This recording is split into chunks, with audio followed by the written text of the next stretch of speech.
find that it helps me not only with my own work, but also when I'm explaining and talking to other students, like saying, no, you have to go through this because that is part of the exploration process that's going to be asked of you. How often is that the first concept, the one you end up using? And how often is it like the eighth one that ends up being the best? More often, it happens to be the one you don't want them to use. Okay. And everyone says that, but it's true. You're like, oh, I'm going to put this one to the side in the corner. And they're like, oh, yeah, that one over there that's hiding. I like that one. It's like, oh, no. So is it better to just not even show them the one you don't like? Sometimes I don't. After so many times of doing this stuff, whenever I give lineups and submit designs, pretty much I'm putting a design up there that if they pick any one of them, I'm cool doing each one of them. Yeah. And I'm safe that way. Yeah. Because before I would be like, oh yeah, I'm going to put this one really rendered, this one kind of black and white in the middle. Oh no, this one in the middle, I want them to pick and try to be sneaky. And sometimes it would work, but then other times you just shoot yourself in the foot and you're like. Because they'll choose the one you don't want. Yep, usually. And you're like, why did you pick that one? It's like, isn't that a phenomenon? Do you try to explain to them that, like, hey, this one sucks. This one's better. I think that makes you look bad. It makes you go, why did you put it there? It's like, well, because my bad. Yeah, I don't know. It's just okay. If a student wants to become a concept artist, though, they've got to embrace early on that most of the work will be rejected. Yeah. It's just part of it, isn't it? And that's what, being an educator now, you can start to see a lot of the personality in students, and not just like I'm typecasting them, but there are students that are very receptive, very open, and there are students that are combative, more extreme, some more extreme than others, or like questioning, which is fine to question. Like we all talk about, there's many ways to do something. But for me, especially if I'm recommending someone, or I think back to when I was a concept artist, what helped me, and being open, asking questions, but in a way where I'm not trying to undermine someone, but really just trying to figure out, okay, what is it that you want? I try to look for that quality in other students now, and try to convey that to people trying to get in the industry, saying that be curious, but you have to be a little bit empathetic to that art director in regards to they have a job. They're trying to find a style. They're trying to make this project take off so that everyone gets paid. So you can't take it to heart when they say that's not working, or like that is just not it. Do something else. It's like, okay. Yeah. And that's where that you have to have that communication if you can. Yeah. Do you teach regularly? I do. How do people study with you? Right now, everything's online via Concept Design Academy or CGMA, Computer Graphics Master Academy. And then I think later on, I might be doing some more like character design stuff for fun. Yeah. But those are the two main places I've been teaching for the past few years. Do you teach like small workshop type classes where you got a group of students and you do live courses and then you critique them? Or is it that you make like a video course and you release it and people buy it and watch it? So the one for Concept Design Academy, that is actually a 4-hour in-person class. Now it's 4 hours online. The one with CGMA is actually pre-recorded, but I meet with them once a week. Okay, so they watch your video lesson and then they actually meet with you to get a critique. Nice. They get a critique. Cool. And then the other workshops, it's usually I'm invited out and I do those in person and I look at student work and things like that. So Patrick, this was a good interview. Thank you. Yeah. Thanks so much, man. Too. Really appreciate it. Okay. Of course. Take care. Hi, Christina. Hi, Christina. How are you? Hi, Marshall. Hi, Stan. Nice to meet you. Christina was my student starting around 2011 at the junior college. She is now a full-time concept artist in where? Where are you? I'm in Maryland now. I'm a concept artist at ZeniMax Online Studios. Well, we want to hear what your daily job is like as a concept artist, because you didn't get started with this company. You got started doing freelance concept art. I'd like to hear what the difference is between the stuff you do now and what you do when you do freelance work. It's kind of like how you learn in school, the process that we learned. You know, you get research, you get a brief, you go and you get some reference, you do some sketches, you continue with the process as much as they would like to iterate and reiterate. It just kind of depends on what you're doing, how big the task is and how small. Sometimes I'll do assessments. I'll do written assessments of things. What is an assessment? Something that we may want to put in or may not want to put in, and I'll have to write out and also illustrate artistically using concept art skills how that might work in our favor or how it might not, or where the line is blurry and some people may need to make some decisions. That may not be me, but I'm the one who is presenting that assessment, that particular assessment. How much of your time are you spending on doing like rough sketches and just kind of exploring ideas? And how much of it is more of like, okay, you kind of know where it's going and now you have to do a more refined drawing to just show it better to other people? Some of that actually depends on the art director. He might have something in mind specifically that he would like to have done. And in that case, I try as best I can to get his vision of what he would like to see me do. And in that case, there may be less iteration, maybe less sketching. But if it's more free form, then I could spend, longer. It could be a week. It just kind of depends what the prompt is. How much of it is digital? Is it all digital? Yes. Pretty much all digital. Even just the doodle, sketches, scribble stuff when you're just getting quick ideas out of your head. Yeah. There are thumbnails and then there are pre-thumbnails, or I guess thumbnails. I don't know what you would call them, but scribbles like yeah, sometimes I will write those down or draw those down outside of what I'm doing just to make sure I have my idea documented. When we were in the studio, I would definitely use paper more, but it's just easier to get something out quickly. Yeah. Oh, so it's more digital now just because you have to share everything digitally with your team instead of showing them your sketchbook. Actually, sometimes I would work traditionally, but it did depend on what I was doing. But you do make a really valid point. So yeah, I would say generally that's the case. What is your official title? Just concept artist. And are you working Do you have a business card? Yeah, right. Is it official? I hope so by now. The business card. Yeah, that's the only way you can make it official is print it out on a business card. Yeah, ask for a company official one. Yeah. You started out doing some freelance jobs. And so those were those on your own territory in your own studio, or did you go into work at companies when you did those? I actually worked from home most of the time. There were a couple weeks where they brought me in. They brought me into Santa Monica to work there at the studio for a couple weeks. So I just stayed in a hotel. What were you doing? I mean, if it's a couple weeks and it's that important to take out the commuting time, what is it you're doing every day? Those must have been packed days. They were, yeah. They actually wanted me there so they could communicate a lot more quickly with me because it was in advertising and that stuff goes really quickly. So I would be doing paintings maybe within an hour, like a keyframe shot to get feedback on and send it back to the creative director. A keyframe shot of what? So this was when I was doing commercials. I'm mostly referencing my first job, which was on a Target commercial. And when I went there, it was a keyframe for the major components of the shot. So for example, if we were working on a Thanksgiving scene, then it would need to have food and plates. And there were these kids that were going down this cornucopia, and I needed to paint a bunch of food in there because there was actually somebody who created all of the props for the commercial, and she was sitting next to me saying, "Oh, I think we could have some turkey in there." And so I would draw some turkey while she was watching. It was just some really fast stuff with someone over my shoulder all the time. And that's is that really fast stuff partly because it was for a commercial and these things had to be put out by holiday time, if I recall? Yeah, the production time, I think we might have been doing it back in October or even earlier, but yeah, it was pretty quick for a turnaround. Didn't it have all sorts of IPs, protected properties that had to get permissions while you were working on it, so that everything was sort of in the air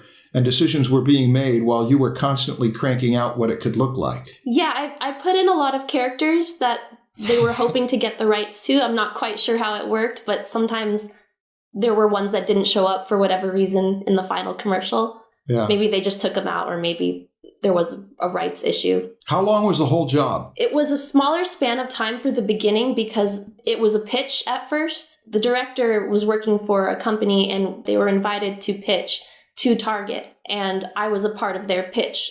And other artists and other directors were taking part in other pitches to Target as well. And Target would select one of them. So we would start off with our pitch, which was a couple weeks maybe. I'm not too sure, but it's a shorter span of time.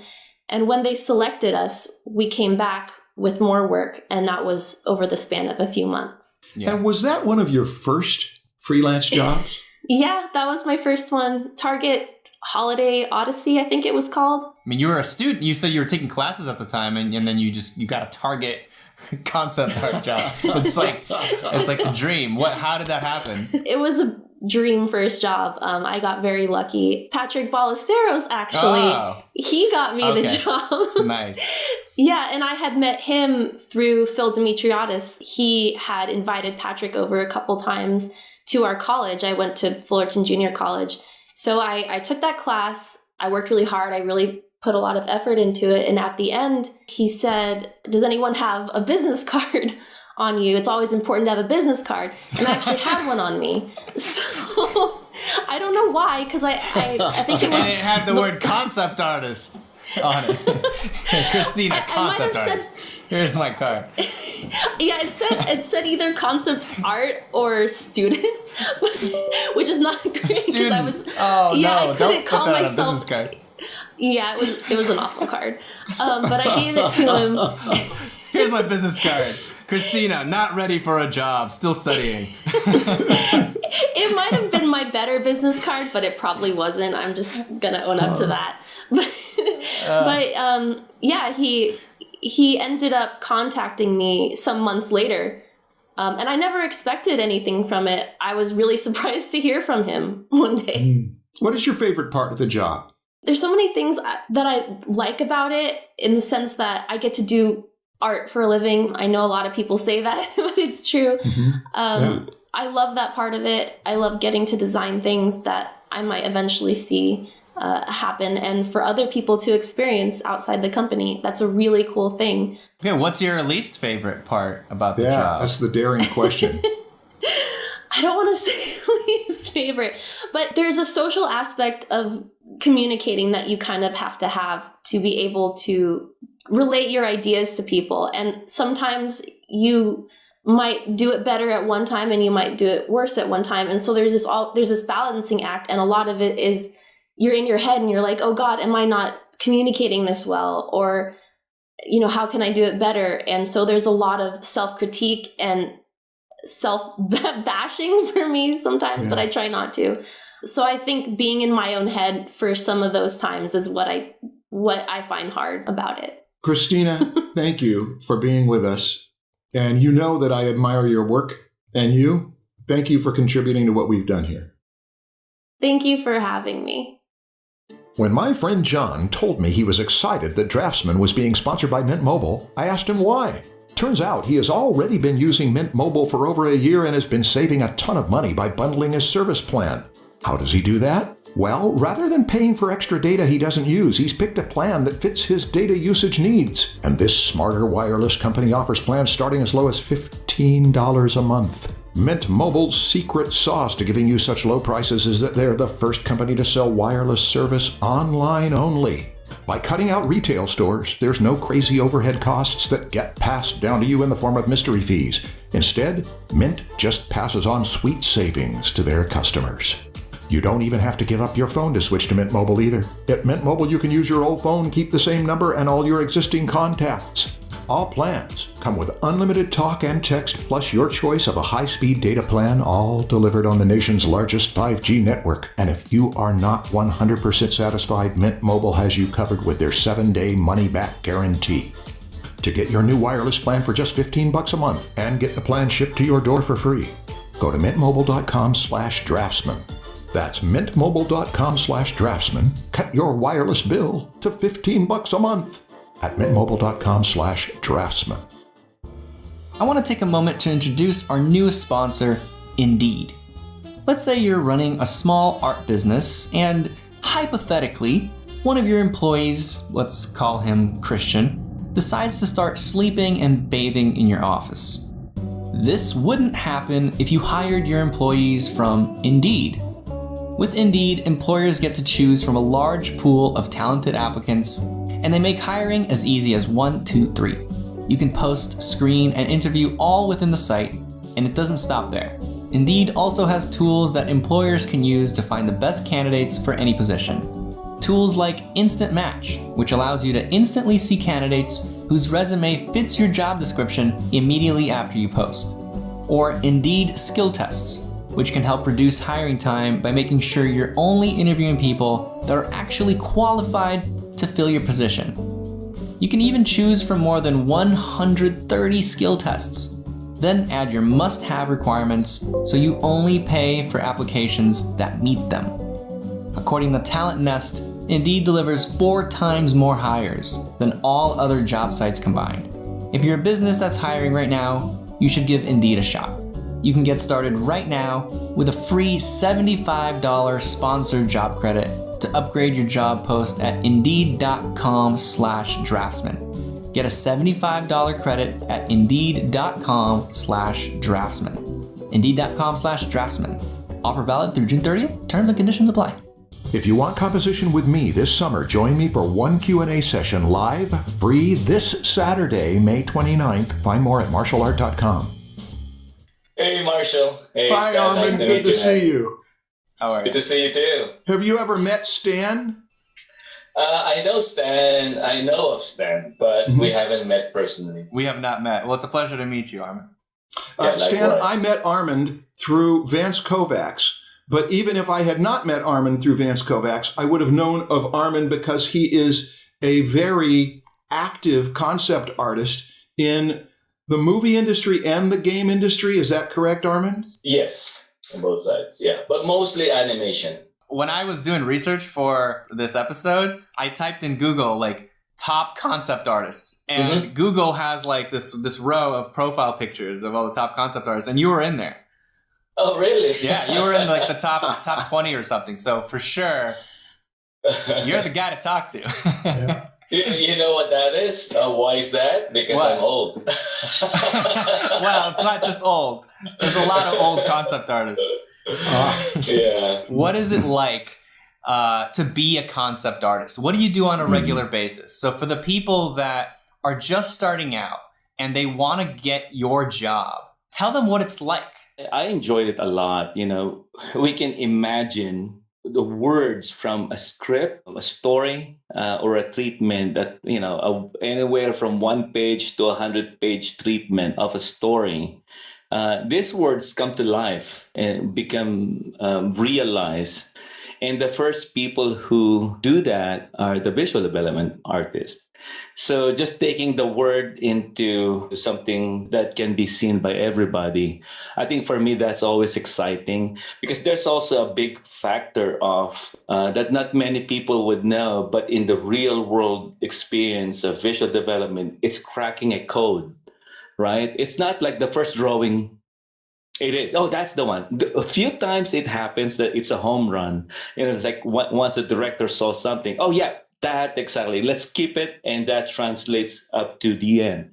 But for the most part, 90% of the time, it's an evolution. And that evolution of design, it's not a matter of right and wrong, but it's a matter of what works and what doesn't work. So, and there's some design ideas that you have to draw it, you have to paint it for us to see it. And that's the only time that we can eliminate it. Words sometimes it's not enough to describe it. It has to be realized.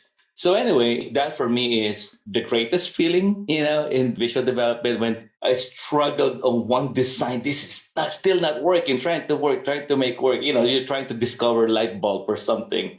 It's similar to that experience that you eliminated 100 other possibilities. Then once you crack the code that this is it, this is the design, this is a fresh idea. And, the feeling in that is exhilarating for me. That's what makes me satisfied in my job. Can you tell us about how much of it goes from dealing with people in conference where you're having conversations about the direction and then you disappear for a bit and work on it and then come back and have another discussion. The dynamic between what you do alone and what you do with people, how does that break down throughout a day? If an artist gets, if he gets picked for the job, there's this what we call a launch. The production designer, the art director, and the directors, they will launch the VizDev artist. So they will pitch the story, they will pitch whatever has been done before that's relevant to, let's say, a particular scenario that you have to develop, right? Of course, the producer will say, oh, okay, we'll give you this amount of time. And it's always reasonable, at least from all the studios I work for. Whenever they give you that time, and this is always the question of my students, is how much time do they give you? It's enough time, a reasonable amount of time, a decent amount of time. First thing I do research. We cannot rely on our own brain. Our brain is a limited. It has a limited hard drive, and also has a limited bandwidth. So we need references. At times we are only as good as our references, and we need research, and we have to understand also what we research. So if you don't like books, if you don't like reading, I think it would be tough for you to become a VizDev artist. I think for me, I love history. I love the mechanics. Once we do research, you have to understand it's not always about a pretty drawing. It's not just about the big castle and a tiny stick man. Looks epic. It will go through.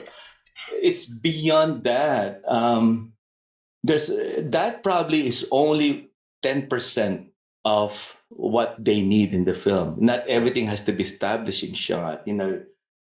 You have to research on how can you show a kitchen of a mom who just lost her kid. Show that in the environment, that once you see it, that's the perception of the audience, that they see it. They see the emotion, the sadness, and the mood. So a lot of those things has to be understood and has to be internalized by the artist first and foremost. So research plays a big part. Functionality.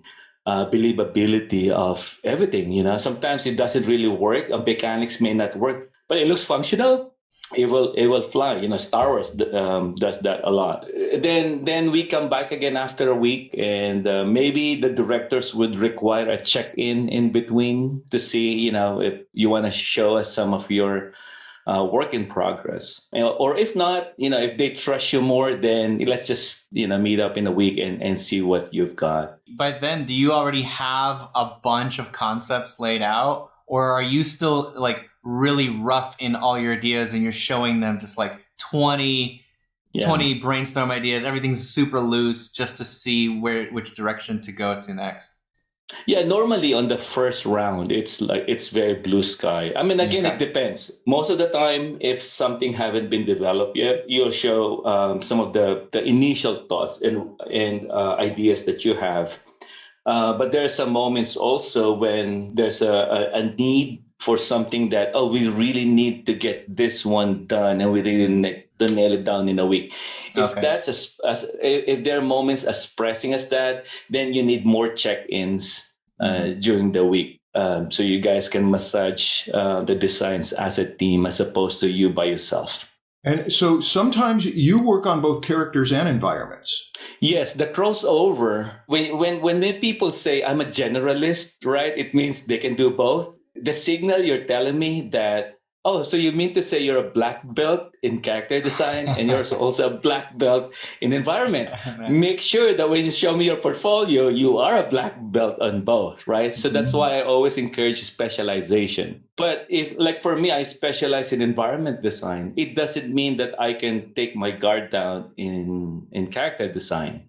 I still have to sharpen my tools, right? Sharpen my skills in anatomy and all those things. I have a good handle on those. It's just that that's not my specialization. And in production or pre-production, the crossover happens, whenever we do keyframe illustrations, this beautiful inspirational moments from a sequence, that painting would represent a sequence of the film. Yes. And we have to create those moments that we have. Like for me, an environmental designer, if I get tasked to do a keyframe illustration, I have to make sure that the poses, the gestures of the characters in this beautiful environment will be able to evoke that emotion and mood that I'm trying to tell the audience.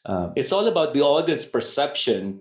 If they, it's like telling a joke, right? If your audience didn't laugh, it means they didn't get the joke. So there was a breakdown. So if we are telling something, an illustration, we have to have a handle on both environment and character, even though we specialize on one of those. You've mentioned mood and emotion a few times. A good deal of your energy goes into the big picture of how this feels.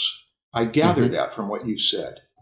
You care about composition. Yes, for me, composition are four elements. Staging is always composition, but composition is not just about staging. Lighting is part of composition, but not all composition is about lighting. Composition is interesting. It's like in music, right? In the music, if you're the composer, you have you have multiple instruments. So composition in art has multiple instruments too, and it has to be a combination of perspective, which is your camera in real life, values, which is actually lighting in real life, color, well, obviously color is color, and staging, the placement of your elements within a shot. So you have to manipulate all four by learning how to manipulate and measure how these four instruments work and what kind of perception that the audience would feel. You'll be able to control the perception of your audience. You just have to learn how to measure them.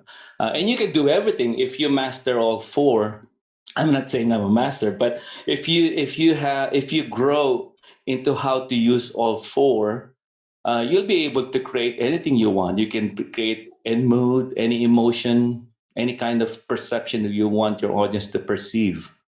That's great. That's wonderful to hear. It's an attitude of you've got control of the elements, and you can do what you want to. And what's your favorite parts?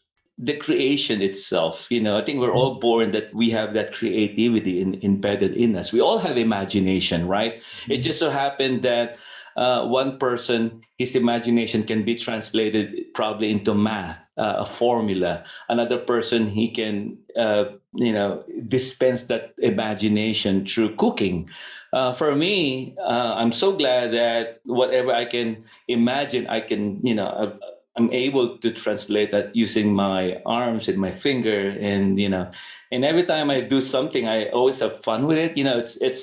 It's like working, like when we were kids, right? We enjoy drawing. That's why they look great. We enjoy that. And I think it can get lost into the pressures of deadlines and, production. But I think if we always tap into our child self, we would enjoy what we do. I think we grew up. That's the biggest part, the biggest factor that kept us from being creative is we become too sophisticated, right? Oh, I'm a grown-up person. But I think we have to tap always on our childlike creativity in order to come up with something, really fun and new. The hardest part of it is the pressure and the deadlines. Yeah. Once you get used to it, I think anything that we do in this world, there's always deadlines, right? Whether you're a doctor, whatever we do, now with Marshall's perspective course. That doesn't have a deadline. Yeah, I got it covered, man. Yeah. I got through. Yeah, he's figured out a way to get rid of deadlines. Yep. Oh, really? Yeah. It's another story, Armin. It's not for now. It's not for now. We want to know that. The audience already knows all about it. But okay, so the deadlines really are the worst part of the job, or is there anything else? You know what? I'm not saying that the deadline is the worst part. I think deadline is good because we tend to everybody's different. Some people are more legalistic on their time frame. Some people are more relaxed on their time frame. I'm more and my wife could attest to this. I'm more of the person wherein I'm very legalistic with deadline. If you set Friday as my deadline, I'll do everything in my power to reach that deadline. If I need to work a little bit longer, I will do so. If I finish the job early, every now and then I still keep checking on it and thinking, what else can I do more? And I always wanted to add something. If they're asking me 2 things on my deadline, I'll give them at least 3 or 4. Yeah. It's a good discipline, to aim a little bit higher than what's expected. So if I can brag a little bit, in my 30 years in the industry, I never miss a deadline. That's something that you have to learn. So school is a good, when you're in college, I believe sometimes we can throw away a lot of things that we learn in college. But I think one of the best things that you can bring with you by going into a school is the discipline part of it, that you have to turn in your homework. That mentality and that discipline will breed professionalism in the industry, So, and once you set that standard and reputation, obviously they will hire you back. They would be happy to. Of course, on top of being a nice guy too inside the studio. Yeah, and doing killer work. So the professionalism, your skill set, and your attitude. I believe those are the 3 things you have to keep on a higher standard. So I think the purpose of that question is not to say bad things about the job, but really to give students that are entering the space a realistic expectation of what it's going to be like, and so that they could be prepared for those difficult parts of the job. So is there any other advice you would give to people that are about to become concept artists about the challenges of it and how they could get prepared so they're not blindsided by something that, they have these dream-like visions of what it's like to be a concept artist, but then they get into reality and anything like that they can prepare for? Number one is, I'm an introvert, and how can I survive in the industry? And I work with a lot of introverts, in the industry. The only thing you have to get out of our shells for is when we need to, of course, number one, we need to interact with a lot of people. Animation is a team. If we say it's a game, you have to be a team player. You cannot be just in your shell and just be on your own and expect that everything will work out. You still have to come out of that shell at least a little bit and be able to express yourself. So my students, if I don't care what their personalities are, I try to squeeze something out of them and train them. You have to pitch your story to me. I think the early training that they could get in getting out of that shell, especially in pitching your story, just getting your ideas into the table, then you can go back to your shell. As long as you can do that and talk to the people around you in a kind way, respectful way, that I think that's so important. Skill set, you can always sharpen your skills, right? But that attitude thing is a big deal because that's a relational. That's where you build those relationships. Even if you're the best artist in the world, but if I can work with you personally, I have no, there's no relationship, then what's the point? There's a million other artists waiting for that same job. I think that's one of the biggest thing that I would tell them. Just get out of your shell a little bit, for a time being, then you can go back into that shell afterwards.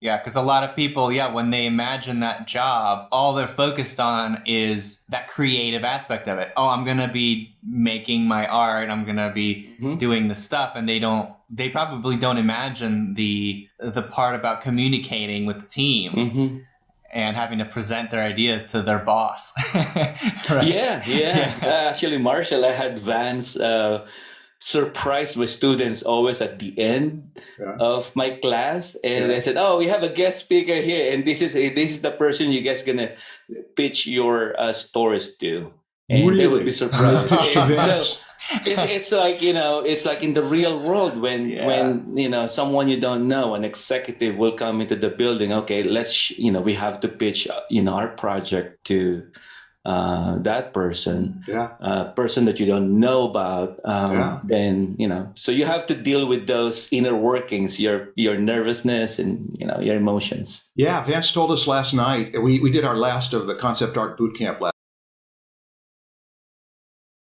last night, and he took us through. There were 4 options to the assignments. One was character design, another was environment design, another was prop design. He did demos of each kind, and then keyframes, where it's you're going to just create the whole mood. And he said that He was surprised at one pitch that Bob Iger was there. They let him know that Bob Iger was going to be. Yeah, you deal with the sudden nervousness that you're pitching to someone that you have not anticipated being there when you were getting ready for this.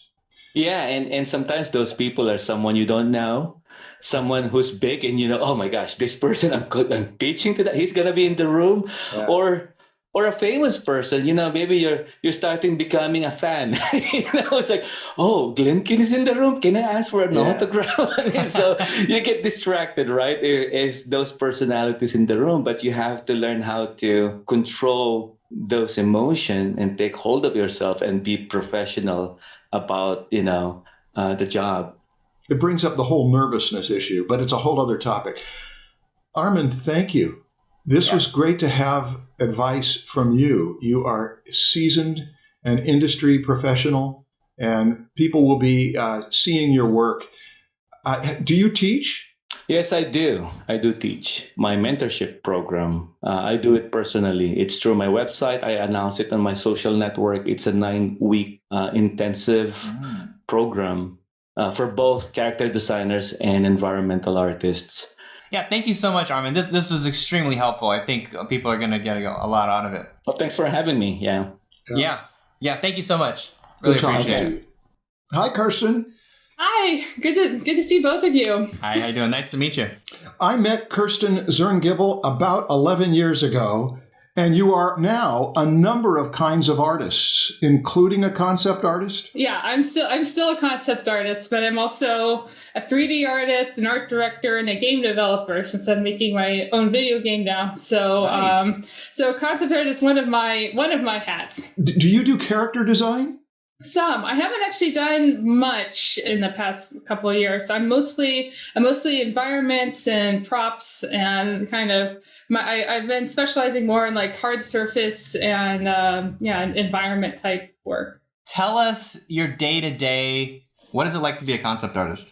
It really depends on the nature of the assignment. Sometimes it's just rendering, in which case I just want to sit down and crank. And other times it's you have to kind of get ideas going. So I'll often kind of spend some time just looking at my trove of references I've built up. Or sometimes the art director will provide a brief, which is a selection of the reference they've found. And the briefs will often point out, here's what we like about this kind of thing or that kind of thing. They don't always involve concept artists in the meetings directly when they talk about the work. Sometimes they have the meeting, then the art director's job is to relay what happened in the meeting back to the artist. Mm-hmm. A lot of my work has just been either done through email or something like Basecamp, something like it's sort of like a forum where you post work. The people who are responsible for reviewing the work will just review the work there. And when I finish the work that people need, I will often write an email explaining what I did. It's important to label your work. Like a big part of concept art is not just drawing and painting. It's the graphic design of laying out your concepts and writing in the ideas and how things work. Because what you're making is what I kind of like to call meeting fodder. Is you're making things that other people are going to be meeting over, and it's a point of discussion. And so you need to be very clear about what the idea is, so that often art directors have an art background so they can read rough sketches and figure things out, but someone who doesn't have that background needs really clear layout. When you are getting ready to start, are you more inclined to start sketching before you research, or do you start research before you sketch? How does that balance? It's kind of nice to put down some raw ideas before researching, just to get them out and to sometimes I don't want to bias myself with the research, but don't spend too long doing that. It's a really good idea to research early on, and I often find that the novelty of what I find in my research is higher than what I would have just come up with from my head alone. So one of the things I remember was that when Pinterest was new, you had the most incredible Pinterest of any human on the planet. I like how you say that, Pinterest. Pinterest. How many was it? The amount of posts or pages or whatever it was that you were telling me that you had before some people even knew what it was? It was like 30,000.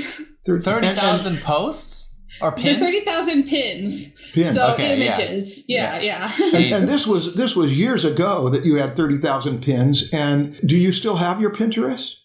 I do, but I don't use it as much. And part of the reasons is it's not as good as it used to be. But also I realize that there's kind of a diminishing returns for looking at things. And I think that back then I didn't have the balance fully right. I was almost over researching rather than researching and doing. And I would get this rush of ideas from looking at things, because so much of me to creativity is about analogy making and metaphor. It's like you can look at two unlike things and trying to find a conceptual bridge between those. There was a rush to that when I realized, I could do this cool thing by combining this thing and this thing. And it would all be happening in my head. And if you're not getting it down, then Real. It was fun, but and so I still have it, and I've got this bulk downloader, so I can download all of them, and I still use a lot of the stuff I found. It's definitely useful, I think, for finding your voice as an artist, is finding when you've accumulated a lot of, here's all the things I love, and then when you're looking at enough of it, you go like, what are the things in common here? Like what are the threads that are holding these together? Why am I so drawn to this one over this one? And Pinterest is a good exercise to do if you feel like you don't, have a voice or vision yet, because there are a lot of edge cases on Pinterest. Like, do I pin this or not? Mm-hmm. And then you think, why am I on the fence about this? And that's those difficult decisions are like, help you understand like what you're about. Let's go to the ideation part, the things you do in your sketchbook, because you will pour out thumbnail after thumbnail after thumbnail. That printed sketchbook that you have that I've shown students was an example of, here's someone who just generates image after image after image. Do you still do that? Yeah, I do. I don't use a sketchbook as much as I use the iPad now, Okay. but I do the same kind of thing. Yeah. That's a big part of being a concept artist, is being able to iterate on ideas and do it very quickly. Is your job is to help the team hone in on what they want. And a lot of people, I'd say most people, don't know what they want until they've seen all the possibilities. Working small and working fast is definitely part of that. And the sketchbook it's so easy to just fill a page, because what I've found is that there is a dance between depiction and description. So you make a thing, you make a form, and sometimes even a mistake in the form, you'll try to figure out, okay, how do I fix this mistake with something else? And when you fix that, it changes the form, and you realize that fix could be a functional thing. And you go, okay, if that's the function, and then you might label that as like, this is the function. Well, if that's the function, then that's some other information about the world. But that needs a depiction too. It's like, so I don't think I did a very good job of explaining that. I think you did a good job. Okay, let me make sure I understood it. That you've got the idea, and it brings up a potential problem of what does it do, and there's a back and forth oscillation going between what you come up with and how you're going to solve the next problem. Yeah, you make a form, you figure out, you say, this looks like this would do that. And so you've got now a function, so you can write down what the function is. But now that function prompts another form. Okay. And so I like to liken it to like bacteria growing in a petri dish. As you start with like a drawing or a statement, and each drawing or statement prompts another one to help explain what's going on, and it kind of grows outward until your page is full. So this is my sketchbook.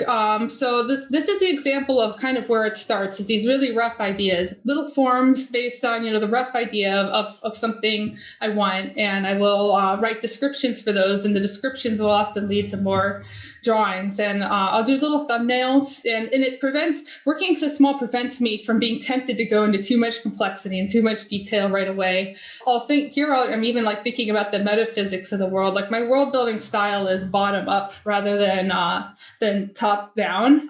So like I think about sort of if I'm making a world, I think about how it works in like the fundamental like physics level, and then I'll go up to, the cosmology, and then geology, and then biology, and then anthropology in case of humanoid occupants, and then culture, and then that's when I start thinking about the individual. Map making is also really useful. Sometimes it just really helps you think about what's important in the world, like how the world kind of works. When I make my scenes, I start with the individual components. It's sort of like, it's like playing with Legos, but you're designing your own Lego pieces. And so these are the Legos. You guys may have heard of, kit bashing as a thing. It's like I'm kind of making the things that I'm going to bash together later on.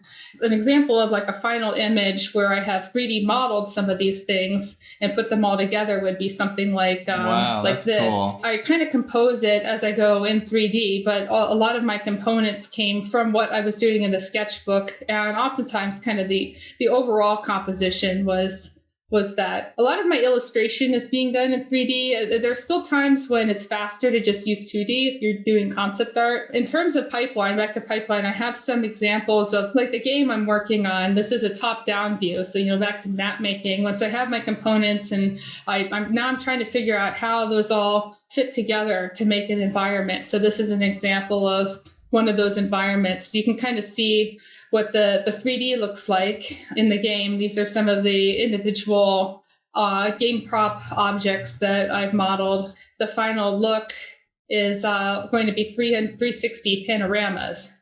So, it's sort of like the old school Myst style games. So what they look like is this. And this is actually, I'm still trying to get used to composing for 360. See how distorted this is? It's because this whole image is being mapped onto a sphere. And so that's how you're able to get this feeling that you're being surrounded completely by the environment. So yeah, my individual kind of art pipeline is draw, figure out what you're doing, model, and oftentimes there's kind of a feedback loop between drawing and 3D for me, where I'm modeling this scene here and I want this to be my camera angle. I will just take a screenshot of that, go into Photoshop, figure out what I want to change in 2D, then use that as my reference when I go back into 3D. So it's sort of like I'm alternating between being my own concept artist and then going into 3D and implementing what I designed and then using that as a jump off point for the next round of concept art. What is your favorite part about being a concept artist? I would say definitely the blue sky phase. And I think a lot of people would probably answer that. Everybody wants the blue sky, but yeah, it's when the client, they're like, we have a rough idea of the kind of world we want, but we want you to figure out like how this world would actually work. We don't just want you to flesh out some existing entity that we know. We want you to come up with the entities. And so some of my favorite jobs, like there's this one, at a big tech company, and I'm not allowed to show the work yet, but it was where they literally this company has kind of a R&D department where they just want to throw stuff at the wall and see what sticks. And the ability to they're like, here's a bunch of money, make something cool. And I realized I'm not just doing concept art at that point. I was doing game design. I was figuring out the functionality of the very core of how this software would work. And that was there's such a rush to that. I definitely want to do more work like that. It kind of gets more into like art direction and UX. And I am actually doing art direction for another project right now. See, what's interesting about me is I'm not just a concept artist. Now that I'm making my own game, I'm every part of the pipeline. So I have to be my own art director, and I have to also I have people working for me, helping to make it happen. So I have to communicate and coordinate all that stuff. So when you say pipeline, there's art pipeline, then there's like the whole thing kind of pipeline. Kirsten, do you have an ideal job ahead? Since you wear many hats and do many things, do you have something you could say that you will not be seeking anything else once you're doing this? I think my ideal job is actually indie developer, is making my own experiences. And like my ideal job would be having my own studio and making bigger and better games. Yeah. If that was the case, who would you be looking for to help you with it? What kind of people do you seek? What kind of concept artists would you hire? Is that what you're asking? Concept artists and other people too, because you need coders and other things too, don't you? Oh yeah, I would definitely be looking for people who have a lot of different skills rather than specialists. I'd be looking for generalists. If I were to hire a concept artist, I would want them to also know 3D modeling. The reason why is if you're scaling, smaller companies tend to want people who have a broader skill set because you have less irons in the fire at once often, where you can't afford to hire a specialist to just do one thing because there's so many different things you need done. So yeah, if I were to become the next EA or something, then I might start looking for more specialized people. But yeah, right now it would be people where I'd really be looking for people who shared a vision in the world, who understood, the broader almost philosophy of like what I'm trying to express, what I'm trying to accomplish with the project. Mm-hmm. People who are good communicators. A huge part of concept art is communication. It's not just about being a good artist. I would rather have someone whose drawing skills are not at the pinnacle of human achievement, but who are able to write and lay out and get other people to instantly know like what needs to happen with whatever it is. Okay, well that's wonderful. Now, how do people get hold of you? And do you teach or demo or something that if people want to know more about what you're doing, they can find you? One of the best ways to get a hold of me is through Discord, because I have a Discord server. If you want to follow the game project, it is intopolis.com, and you can get the link to the Discord server on there. And the best way to just follow my work is kirstenzerngable.com. It's basically my name.com. And if you go to kirstenzerngable.com, there is a link there to my email address. Under About, so you can email me from my website. And yeah, I'm out there. Okay. Thank you very much, Kirsten. Thank you so much, Kirsten. It was a pleasure to meet you. Okay. Yeah, it was great. Okay. Have a good day, we'll guys. Keep in touch. All right. Bye-bye. When my friend John told me he was excited that Draftsmen was being sponsored by Mint Mobile, I asked him why. Turns out he has already been using Mint Mobile for over a year and has been saving a ton of money by bundling his service plan. How does he do that? Well, rather than paying for extra data he doesn't use, he's picked a plan that fits his data usage needs. And this smarter wireless company offers plans starting as low as $15 a month. Cut your wireless bill to $15 a month at mintmobile.com/draftsman. Thank you for being with us. I hope you learned from concept artists. Stan, anything else you want to say? I hope you learned from concept artists. I hope you guys have a better idea of what it's like to be a concept artist. And if you want to be one, then, this gives you a little insight into what it's like to be one. Anyway, cool. Thanks, guys, for listening. Great. See y'all. Bye. Gurney Journey, where those great Dover books, which get reprinted from other publishers, a number of the ones that you just mentioned were on there. Yes, Dover has republished a lot of the books that were really influential to me. Stan is asking about how you got the fundamentals. And when I spent yesterday going through your two books, your two instructional books, Imaginative Realism and Color of Light. And at the end of last season, as you may know, we recommended some of our favorite books. Stan mentioned yours, and I agreed that everybody should have them. But I forgot how much is in those books. I mean, you have jammed those things full of fundamentals about painting and composition and process.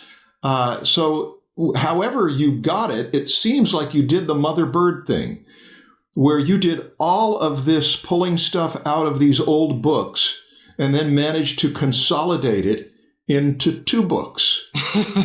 Yeah. Your books are like Walt Stanchfield's Drawn to Life books, but for illustrators and with high production values and with lavish color illustrations, mostly yours. But yeah, those two volumes seem like they really sum up a great deal of what you mined out of the Dover books over the years. Yeah, it's a warm Dover rehash of a lot of the people I admired, books I admired. Figure Drawing for All It's Worth by Loomis. Yeah. Creative Illustration. And these were the books that came up the top 7 when I ran a crowdsourced poll for the best art books for teaching yourself. Figure Drawing for All It's Worth, the 2 Loomis books, And then Successful Drawing was number 3. So Loomis had the top 3 spots. Yeah. Bridgman's Life Drawing by George Bridgman. The Practice and Science of Drawing by Harold Speed. Constructive Anatomy by George Bridgman, and then Fun with a Pencil by Loomis. So Loomis and Bridgman really dominated that list. I would add to that Vanderpool. I really think Vanderpool is one of the best for figure drawing, and he was a big influence, I think, on Leyendecker as well. Yes, he was. He was Leyendecker's teacher. So all these books are really good, but I want to make a broader point for a second, and that is the absolute importance of drawing from observation and from what you see, drawing accurately, and then drawing from memory and from imagination. And I think that's the thing that's really overlooked in a lot of the otherwise excellent ateliers, the bark-based atelier training that a lot of people are doing. Yeah. Trying to evoke what people were doing in the 19th century. And they're doing a great job of the cast drawing and the figure drawing. But what they're missing, and I think what they were doing in the 19th century, was focusing a lot on building an imaginative picture, because basically all this was building toward the Prix de Rome, which was a competition to do something for an illustration that was pre-assigned from mythology or from the Bible or from classical literature. And to do that, they had to sit in a room, if they were a finalist, draw a whole composition out of their heads, and then execute that with models and references. And when they had their social time in, sitting around in their attics in Paris, the American and French and all the other students would be doing illustration games where they'd have a preset topic and they would illustrate it. Howard Pyle did this also with his students, where they would come up with a theme and everyone would use pen and ink to draw it out of their imagination.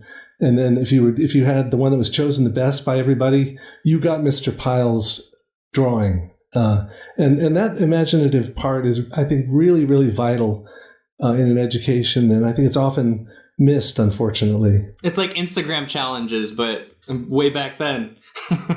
Oh, it sounds wonderful.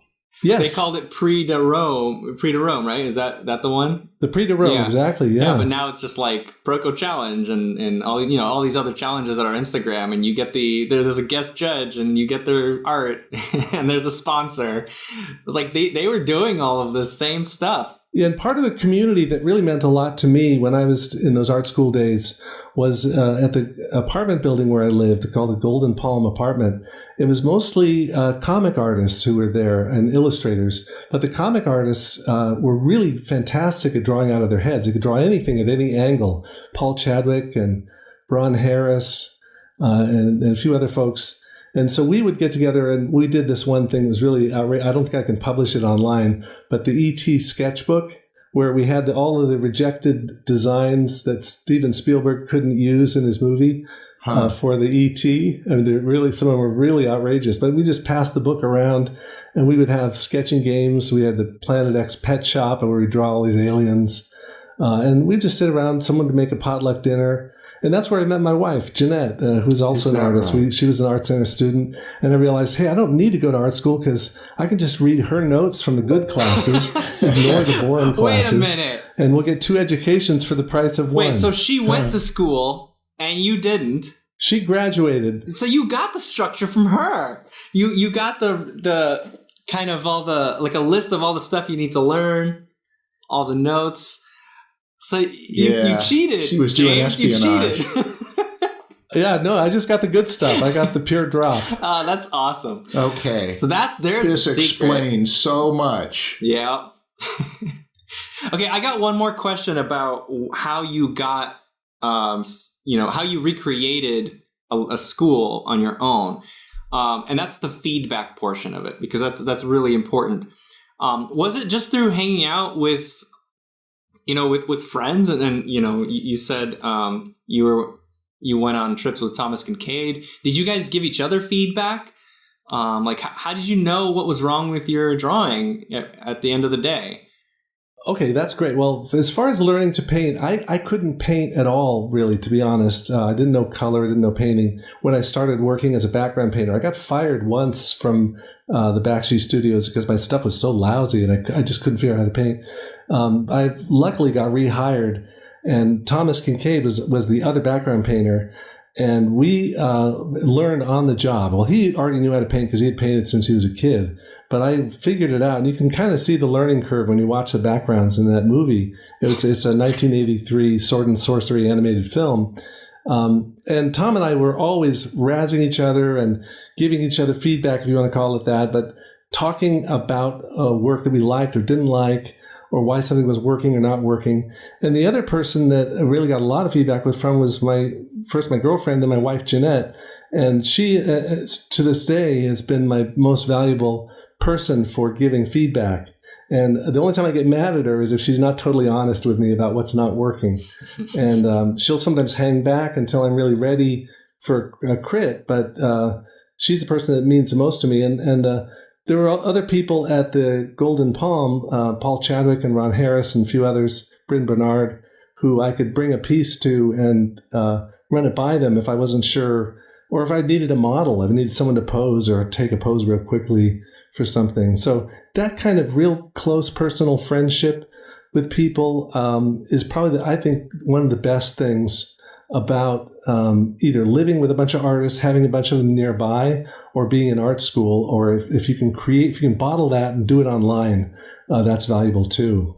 Okay. That's great to know. You're letting us know you did not do this alone. You did it in dialogue and in community with people. Did Thomas have formal training? No, he didn't. He went longer in Art Center than I did. He went 4 semesters before he left.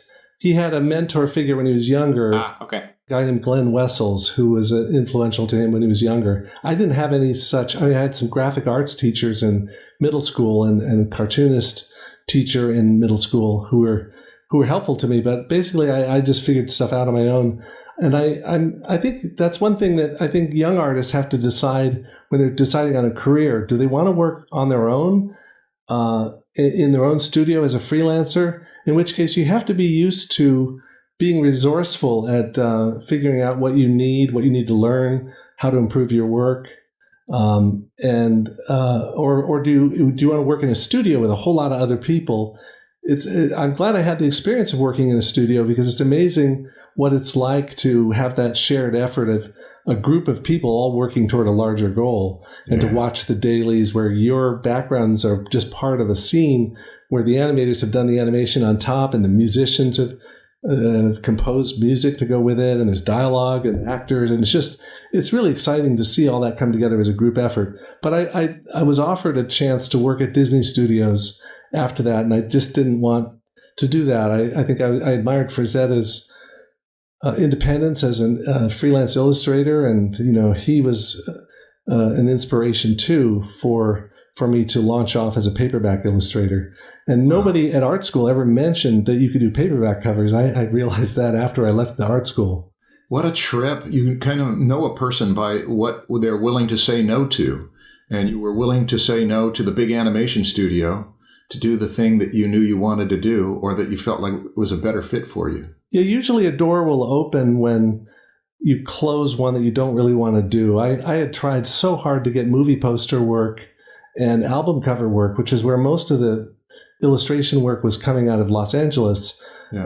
And I hadn't gotten any work from the publishers in the East yet. And I finally got a call from an art director, and he wanted me to do this, I guess it was a Black Sabbath cover with a priest in chains drowning, and this monster figure, about to kill him and bite his head off. And I called up the art director after he offered it to me, and I just said, I'm probably not the best guy to do that. I tend to do more cheerful stuff, and I don't think it's going to be very convincing. And he said, I don't feel too good about this cover either.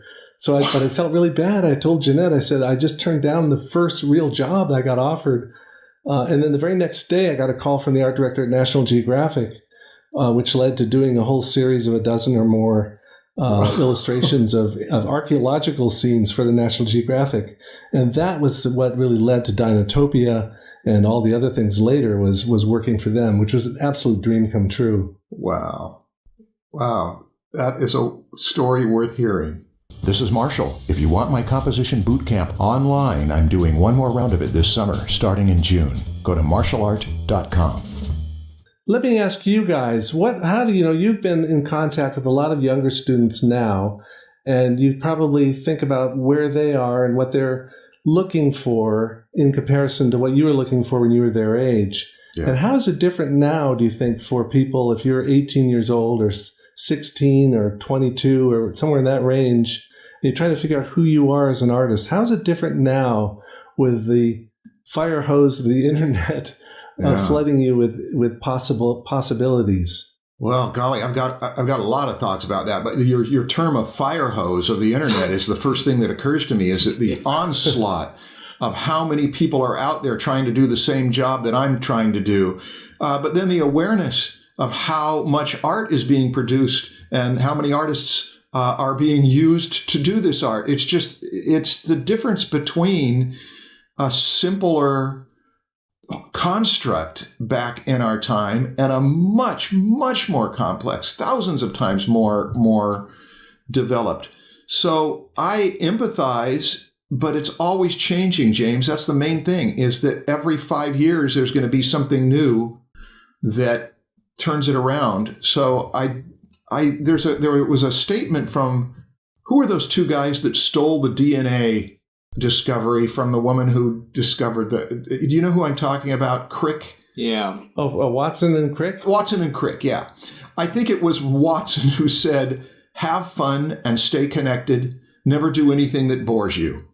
And that last part of never do anything that bores you doesn't always hold up, because we have to do some things that bore you. But he was in a position where he could say, don't do anything that bores you. And there is something to that. If you insist, I will only do that 80-20 thing. I'm going to put my 80% of energy into the stuff that is going to do the 80% of feedback. That would be have fun and stay connected. Enjoy the work, enjoy the pursuit of it, and also be in touch with other people who are doing the same thing. And that is a big enough abstract maxim to apply back in the 1940s, 1970s, and 80s, and now. I have an opinion on the fire hose thing. I think that it's both good and bad. There's positives and negatives of the fact that there's so much to digest. There's so much available. The bad part, obviously, is that students now have a harder time figuring out what they should watch, what they should digest. There's too much. They can't possibly watch everything, read everything. But I think that's a good thing, because we just mentioned that quote I mentioned. If you're reading what everyone else is reading, you can only think what everyone else is thinking. So having all of this information means that people are diverse in what they are consuming. And that means artists are going to be different. If we have one system where everybody's studying the same thing because it's like, a system that all these colleges have agreed on, like everybody does the Barg method, everybody ends up being the same artist. And so this fire hose, I think, makes it more difficult, but the outcome is better because we have more diversity.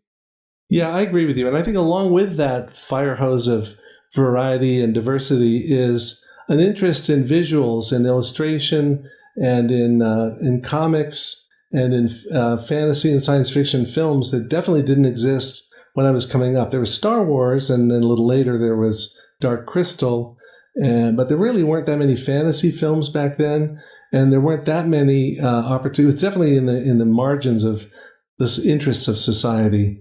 And it's exciting to see how in the 40 years since 1980, they've become all the top grossing films, and how the public is so much more interested. There's so many young fans who are interested not only in the final work, but in the process. And there's, kids know about green screen, and they know about compositing, and they know about all this stuff when you're 12. And then, this is a golden age right now. And sometimes when I visited art schools after the books came out, the students would tell me, wow, I'm so glad you were positive and encouraging, because all the guys your age who come to our art school are like saying it was better back then. And I really feel, and they ask me, they say, well, when would you really, if you could be alive at any point, when would it be?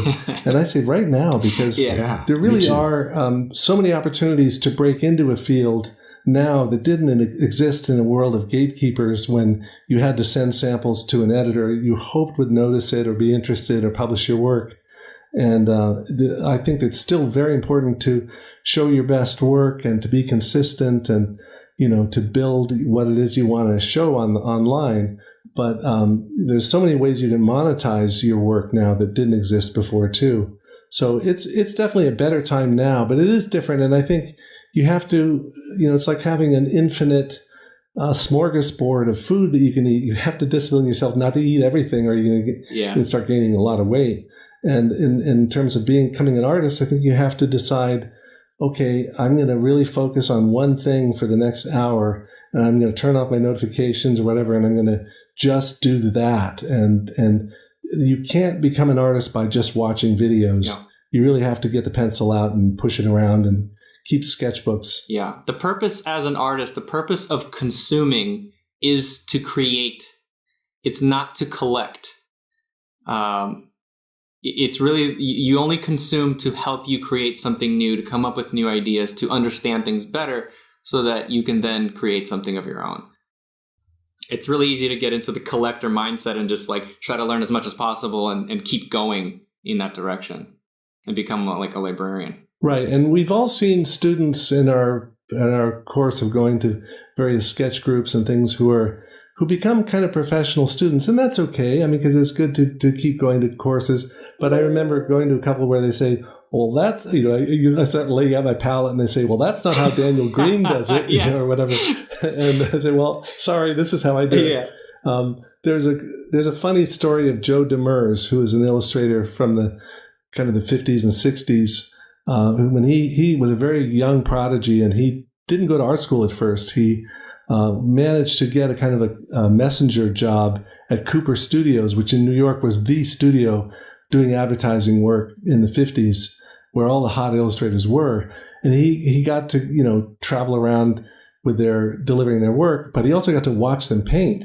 So he watched Kobe Whitmore and how he could paint a whole two-figure scene in about an hour and a half, and how he mixed his paints. And he got a little bit unconfident. He was doing a pretty good job himself, learning by watching these masters. He thought, I better go to Art Students League for a while and learn how you're supposed to paint. So he went there, and the first class he went into was Frank Riley's class, where he said, well, you have to mix out 10 strings of values, or 10 values for every color, and you got to mix out 100 different patches of paint, and that's going to take you about 2 hours to mix your palette. And he was watching this kind of uncomprehending, and he said, Mr. Riley, that's not how they do it. That's not how they paint. And Riley was kind of offended, and he said, well, maybe you should just go to the Cooper Studios to learn instead of coming here. Then, years later, Riley contacted him, and so he said, I have your name here as one of the most notable illustrators, and can I list you as some of my favorite students? And he said, sure, go ahead, that's fine. Oh, dear. And I think there's a risk in some schools and with some teachers to create what we used to call at art school, we'd call artificial grief. And what that is like, there was one teacher had us spend 3 weeks drawing a perfect circle. And then he spent the next 5 weeks doing a grayscale.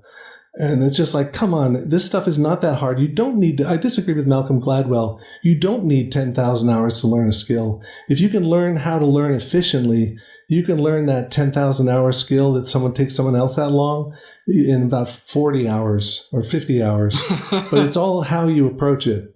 That's a big discount. That's huge. Yeah. Well, there's an economic incentive for schools to keep students enrolled for as long as possible. Yeah. And I once met this guy who was putting together an animal drawing curriculum, and I said, how long is your course of study? He said, it's going to be 12 years. I said, 12 years to learn animal anatomy? He said, oh yeah, that's what we need to go through all the muscle insertions and the names of the bones and everything else. I said, 12 years? What if you get a really promising student that just absorbs everything in the first 6 months? Does he still have to do the 12 years? And he said, yes, he will have to go all the way through. Oh, yeah. And I said, well, aren't you going to lose the best students that way? And he didn't really want to hear that question. Yeah. Well, that's a good insight, though. You would lose the best students by demanding that they take longer to do something that they've already got. I think that students need to understand, as they're learning from these different resources, they need to understand the difference between principles, concepts, and techniques. Because teachers teach all of these things, but they're different. You can absorb them and you should absorb them in different ways.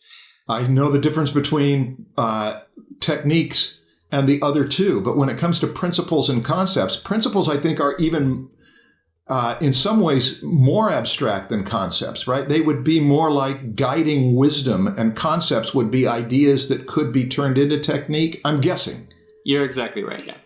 So I guess let me explain the difference to the listeners of principles, concepts, and techniques. So principles are the laws, right? These are the rules. These never change based on any circumstances in your environment, right? Like the way light hits form, right? The laws of light, like that's the law. Like you're not going to ever change that. So that's a principle. It's always true. Concept is just an idea. It can be an opinion even. And it could be proven true, but maybe not always. It's an opinion. It could have overlap with principles, I guess. So I guess let me give you an example. We'll stick with the laws of light example here. A concept would be something like the darkest light is lighter than the lightest dark, right? That's not a law. That's not a rule. Sometimes that's not true. Right? You can have metallic surfaces where the shadow, parts of the shadow are lighter than parts of the light. And so, but you could, as an artist, you can apply that concept to your drawing and still follow it, break the laws of light and follow this concept to get a specific look, right? So that's a concept. And then a technique is something that works only under specific conditions. You change the circumstances and it no longer works anymore. For example, cross-hatching, right? You can use cross-hatching to shade halftones, show the lightest light and the darkest light, whatever. And you can apply these principles using the technique of cross-hatching. But then if you change your medium, if all of a sudden you're using watercolor, well, cross-hatching doesn't work anymore. It's just a technique that's under the specific circumstance of a pencil with a sharp tip. It's very specific.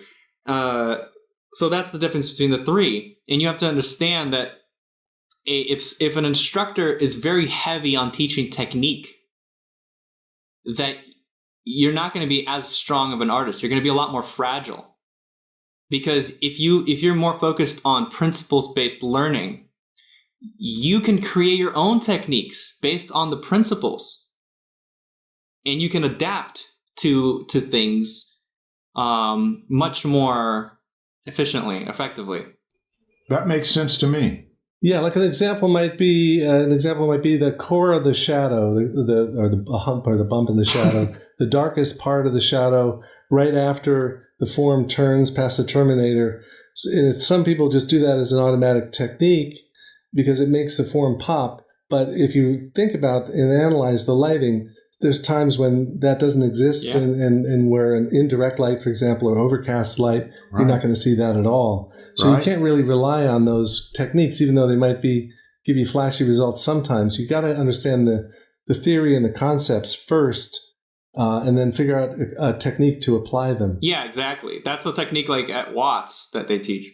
Good observation. Yeah, some people make the core shadow hug the edge of the form too. Yeah. And other people might put the core shadow right there in the front, or even make it go over to the rim light side. Yeah, in the old art books, like by Solomon or Harold Speed, they would talk about the practice and the science. Right. And the science would be what we would call the theory, or the concepts or the principles.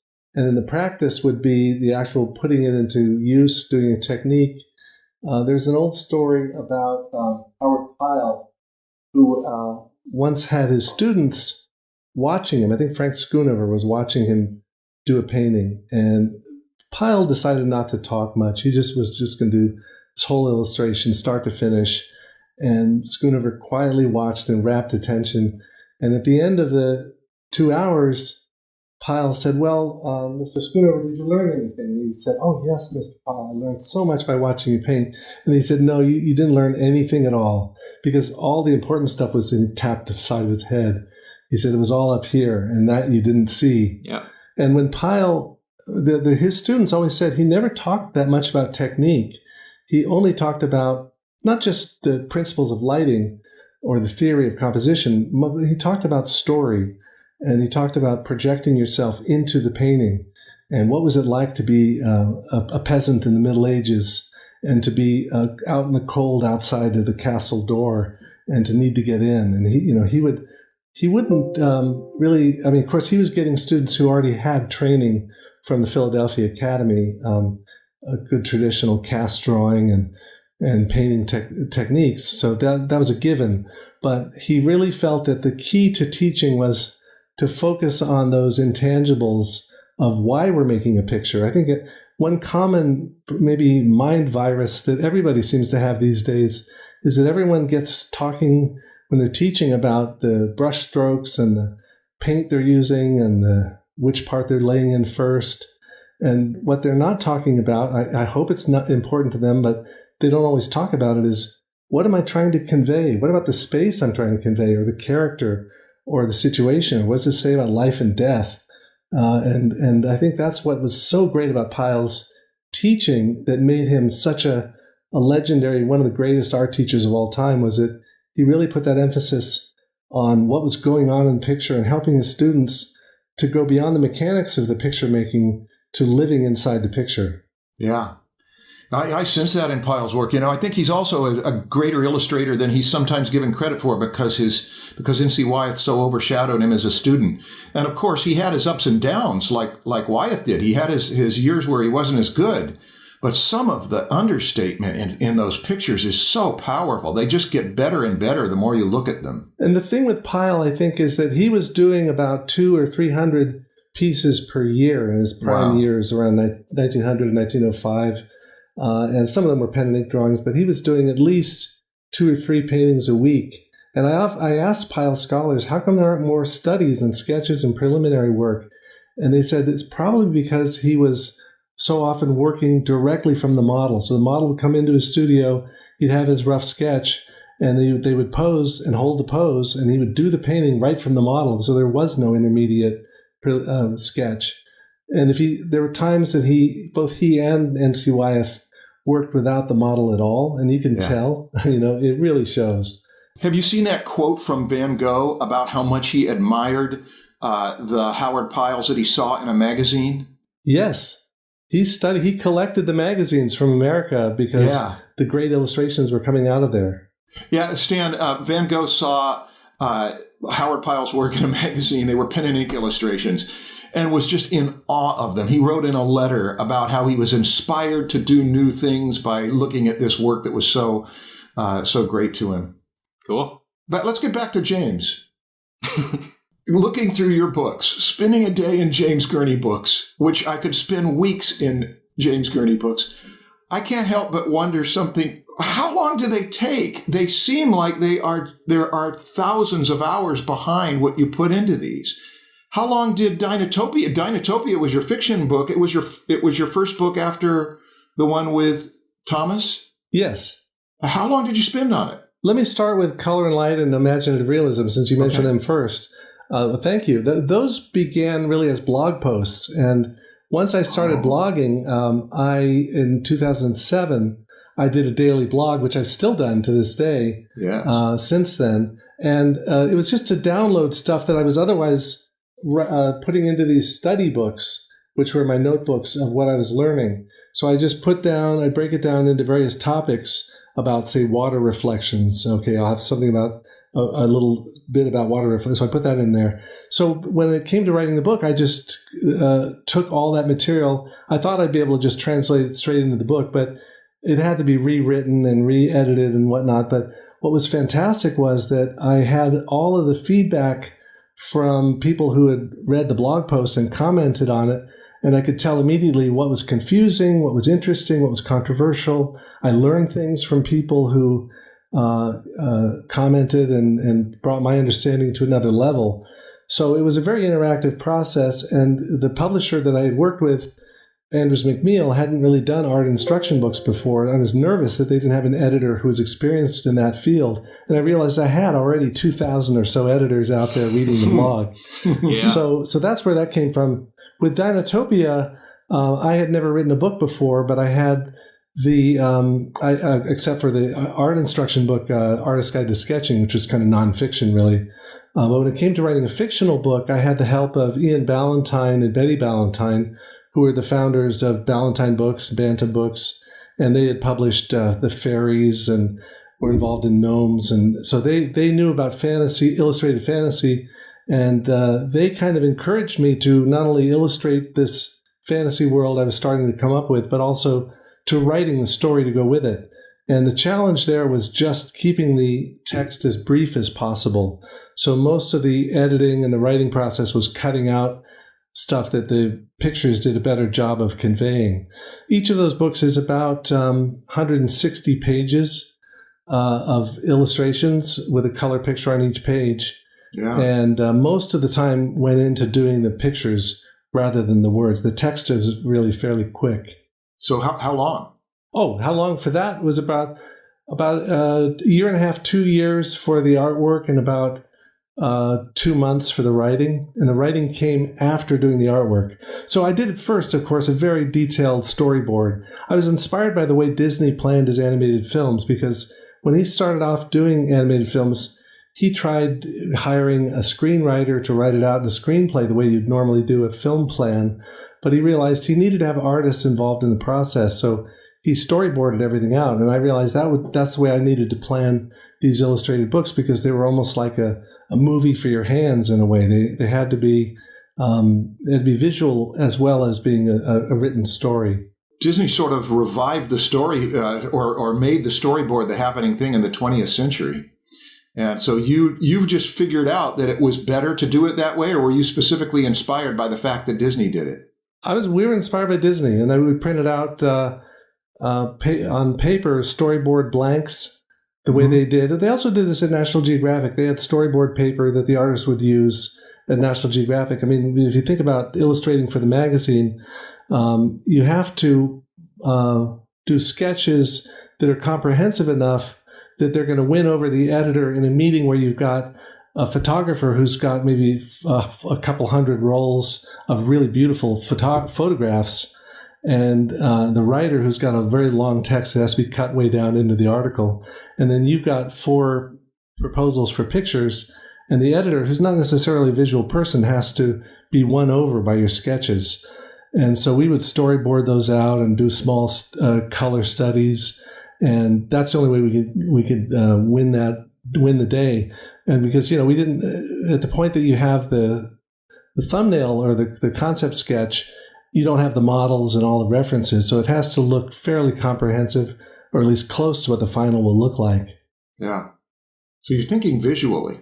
Yes, very much. And, going back to the first book that I did in 1982, The Artist's Guide to Sketching with Thomas Kincaid, we really came up with the plan for that book on Burger King placemats, and we were absolute nobodies who arrived in New York by freight train. We were sleeping on rooftops, and we wrote the basic outline for the book on Burger King placemats. Mm-hmm. We go to the same Burger King on 72nd Avenue every day, write out this idea for this crazy book we wanted to do, and the editor didn't even want to meet with us. We had to win her over just for a brief meeting. And eventually it took about another 6 months or so before we finally got the contract.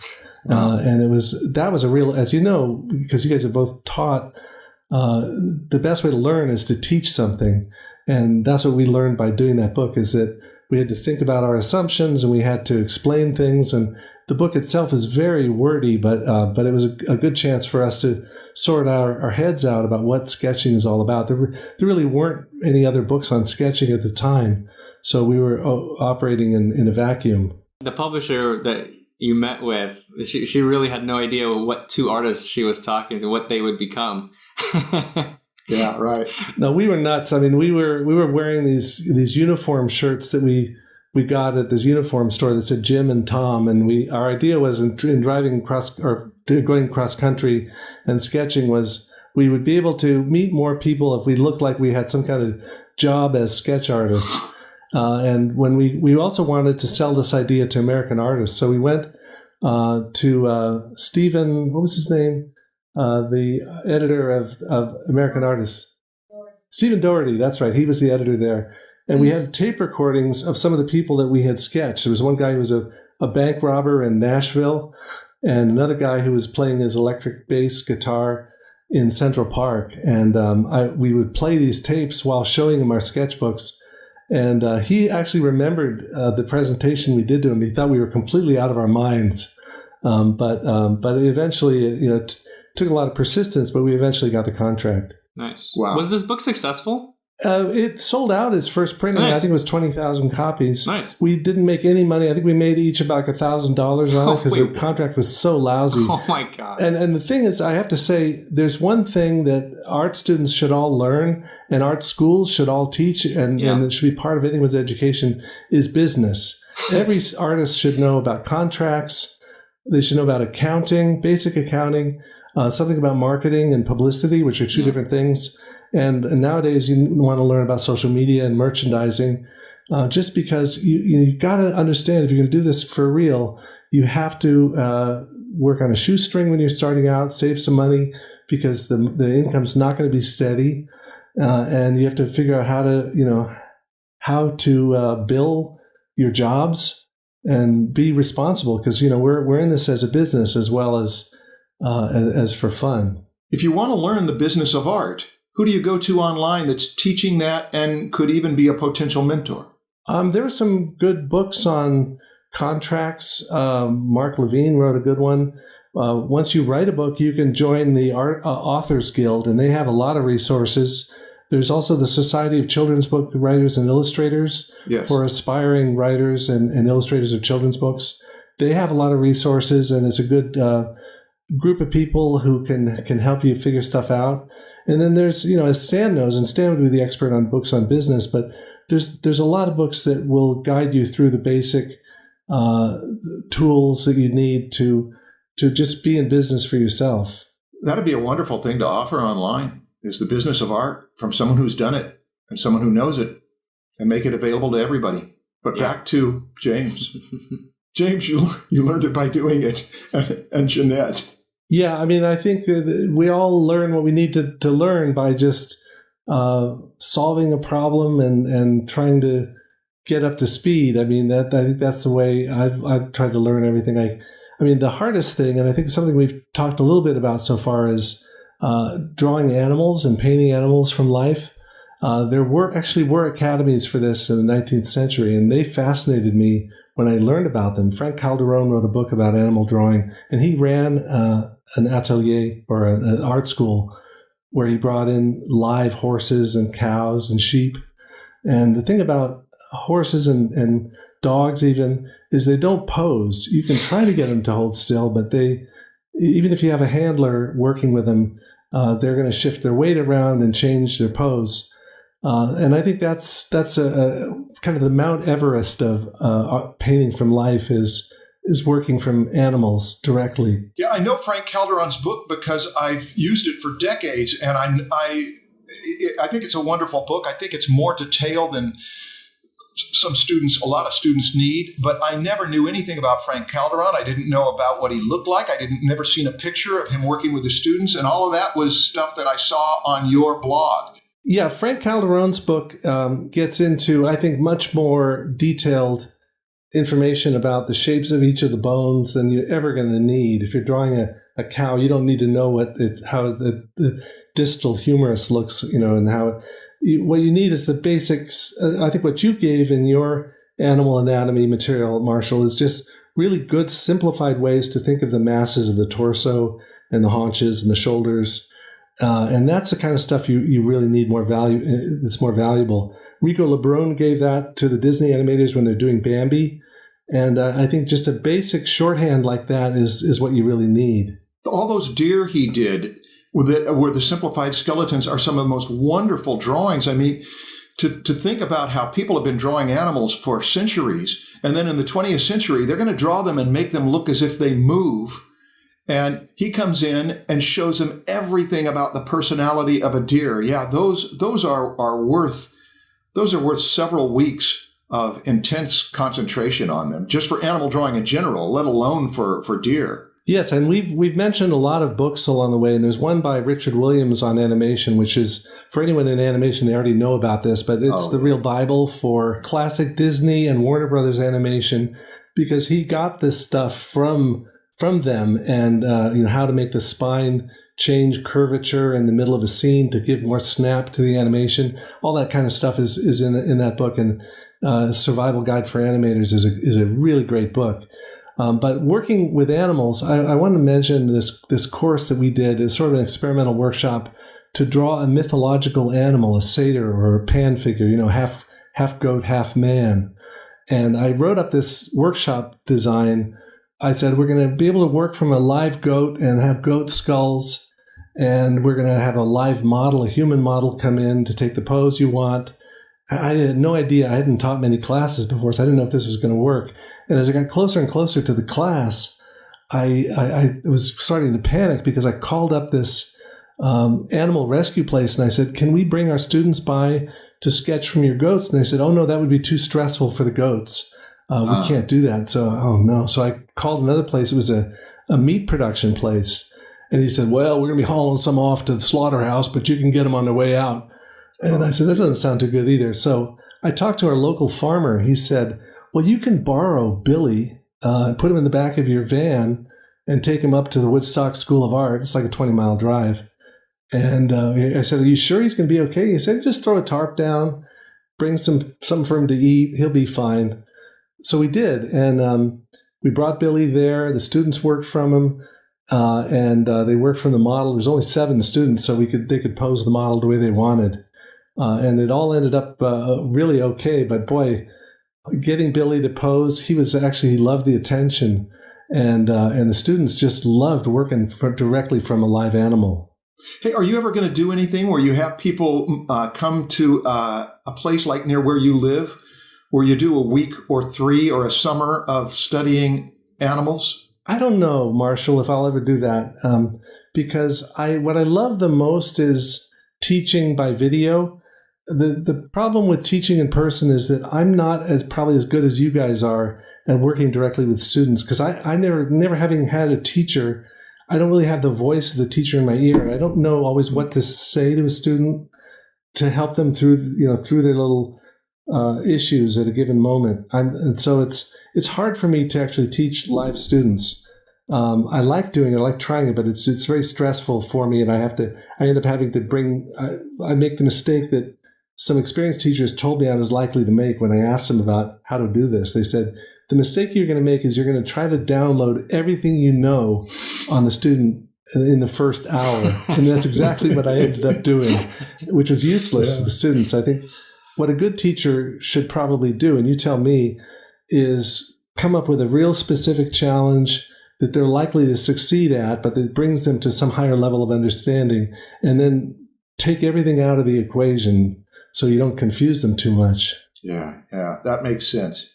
But the reason I ask is because the stuff that you put on your blog and showing those ateliers, academies, gatherings where there are people around animals, it just makes me feel like, wouldn't that be wonderful to get a number of teachers together and a number of students together and say, this summer or this month, we are going to really learn how to draw animals from imagination and all.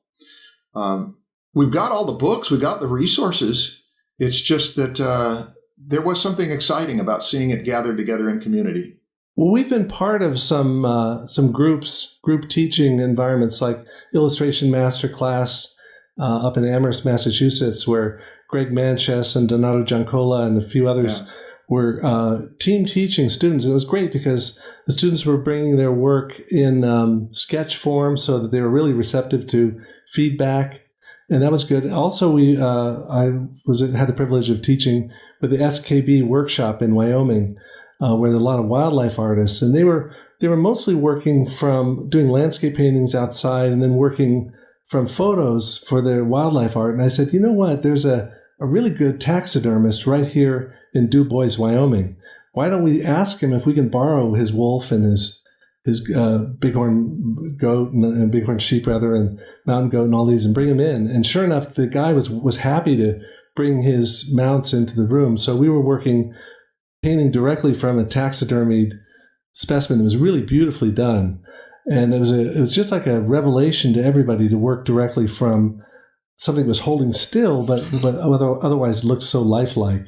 Is that near Jackson? It's not too far from Jackson. What they did is they took all the man-eating grizzlies from Jackson and they released them around Du Bois where we were painting. Okay. So unfortunately, it was dangerous to paint there. In fact, there was a surveyor that got eaten by a grizzly right the day before we arrived. So what they did is the cowboys all gave us bear spray and said, if a grizzly comes after you, just give him a good shot of this bear spray and he'll probably stop. I said, probably. That doesn't sound too reassuring. Yeah. So we were painting, kind of looking over our shoulder, and if we're lucky, we could talk the cowboys into standing next to us and ready to shoot the grizzlies if they came after us. James always makes it interesting. The reason I asked about Jackson is right outside of Jackson, there's a wonderful museum of animal art that I never knew about until I went there to teach animal drawing, and I could not believe the quality of art that they had in their sculpture and painting, and they even had original Dr. Seuss. They had the Lorax in there, so it's a little well-kept secret. Yeah, I haven't been to that museum yet. I'd love to go.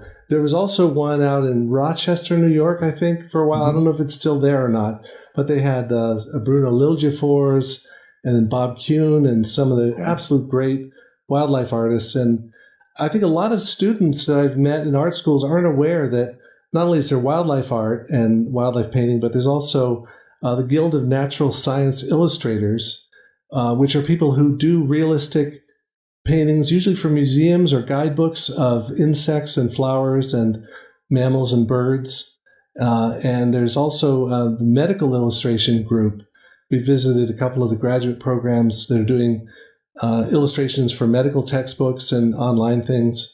And these are areas where art meets science that I found really exciting, that I never knew about as an art student, and have since discovered that this is a direction that people who love animal work can pursue. What else? Is there anything else that we didn't talk about that you want to talk about? Yeah, so I have one more question, and then we can wrap it up. It's a quick one. I want to know, like, how long were you a student for? And then how, obviously there's going to be overlap between being a student and then transitioning to being a professional, and maybe you can address that as well. But like, as someone who mostly studied from books and created your own education, I'm curious how long you considered yourself a full-time student.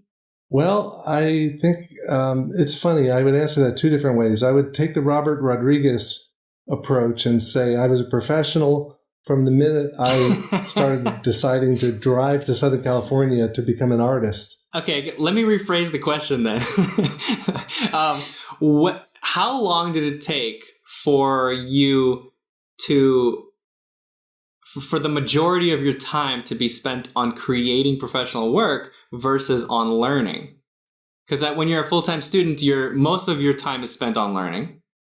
And then when you're a professional, most of your time is spent on creating, writing your book, doing your commissioned paintings. That's not learning. I mean, obviously you're learning, and while you're doing that, you have to study things, you have to do research, but it's still for a professional project. How long did it take until that balance shifted towards professional versus learning? Well, I was probably, I guess to answer your question as directly as I can, there was probably a year after I left art school where I was just trying to learn all these skills, because my drawing skills were really bad when I entered art school. I mean, I could show you the sketchbooks and they're not good.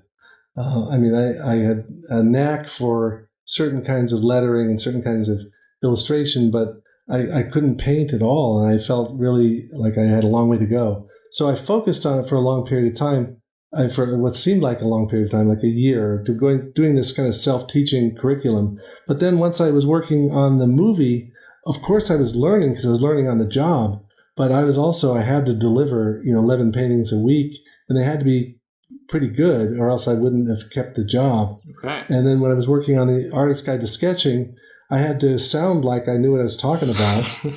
So the writing, when I look back on it, is really not the best. But at the time I was doing it, I thought it's best I can do, and I have to convince myself. I think as a professional, you have to have a can-do attitude, and you have to do as best the work as you can. And of course, you're going to improve and change as you go through life, and you're going to add new skills. But I think you should always, any artist who's in the business should try to experiment with new techniques and new methods. Just like film directors have to figure out, are there new cameras I can use, new lenses? Should I shift to digital? How am I going to use AI, and how am I going to do this and that? And if you don't, you end up just repeating stuff you've done earlier. Yeah, so this answer was actually very helpful for me because it was only a year. You spent a year until you really jumped in and you started learning on the job. That's a very short amount of time, and it really shows maybe how useful that was to you, that you weren't saying, I'm not ready, I still need to keep learning. You just dove in. You knew you weren't ready, but you did it anyway. You just went in and you tried to fake it till you make it. And so I think that answer is extremely valuable. It was really desperation. I had to reverse the cash flow because I had spent all the money my parents had allotted for college. And then I went to art school, and I had spent a certain amount of money on the 2 semesters I was there. And Jeanette and I by then were engaged, and we were going to have to pay back her loans. And I tried to get freelance work. First job I sent my portfolio around on was to do these engraving style drawings for a ring ad. And the results were so lame that the guy didn't hire me again after the very first sample. And so I figured I better get better at this fast because otherwise I'm going to starve to death. Yeah. Paying rent, paying car payments. So part of it is just the pressure of surviving. Yeah. It can force you to learn, Yeah. Wow. That's a hard lesson, but it's true. It happens with many a person is I have to do this. Not that it's now no longer an option. I've got to do it. Really is a big win for project-based learning. Yeah, and I think what you're doing is really exciting, and I can't wait to see where you go next with it, Stan and Marshall, to come up with a way to take all these ideas, to give people structures where they can challenge themselves with new material, find mentors, find connections with other students, and push their ability and get meaningful feedback along the way. And meet people that end up becoming life partners and friends. It's a tall order, and with the challenges that all social media face with content moderation and trollism and stuff.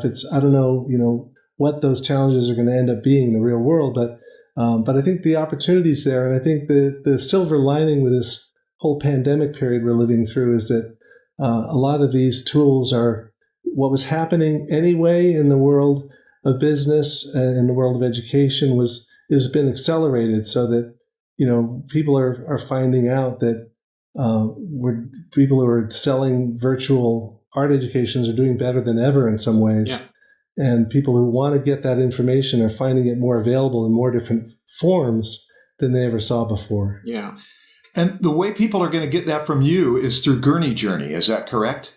Yeah, there's, thank you for mentioning, there's gurneyjourney.blogspot, and there's something like 13 years of daily posts. So there's, 5,000 or something like that posts. Yeah. It's a strange obsession. Have you skipped a day? Not really. I've done a couple where I've done 2 per day. I have skipped a couple days, but not more than a handful. Wow. And then there's James Gurney on Gumroad, which is inexpensive downloads that people can get of longer form art instruction videos on everything from animal drawing to portraits in the wild to color and practice and things like that. And then there's the YouTube channel where I do maybe every 2 weeks or every 3 weeks, I do a new video, free video. And I know you were talking about that recently, Stan. I also regard that as just a way of building connections with people and letting people know I'm out there, and it's really rewarding. I love doing videos. Yeah. So what else? There's Twitter and Facebook too, but I probably focus mainly on YouTube and Instagram lately. Yeah. Awesome. Yeah, everybody go follow James. He's always high quality content. I've been following you, James, since I started studying at Watts. So you've been a big inspiration in my development. Thank you, Stan. And I love what you're doing. And I love also the way you're sharing other artists' work. And I want to mention another YouTube channel, Pete Beard. Oh, B-E-A-R-D. Pete He Beard. did a series of videos. If you want to just expose yourself to illustrators of the past, he's done, I don't know, 50 or more of these. He has a YouTube channel? It's a YouTube channel, yeah. And he just takes you through all these different people you've never heard of, French illustrators or South American illustrators. Mm-hmm. And, we have a great heritage of people who've gone before us that we owe it to ourselves to know something about if we're going to do this for a living. Yeah, he fills those videos just with image after image after image and little mini biographies. They're wonderful. Well, I guess that's it. Thank you, James. Yeah, James, thank you so much for coming online or coming on the phone, I guess. It's not online. We're on what do you call it?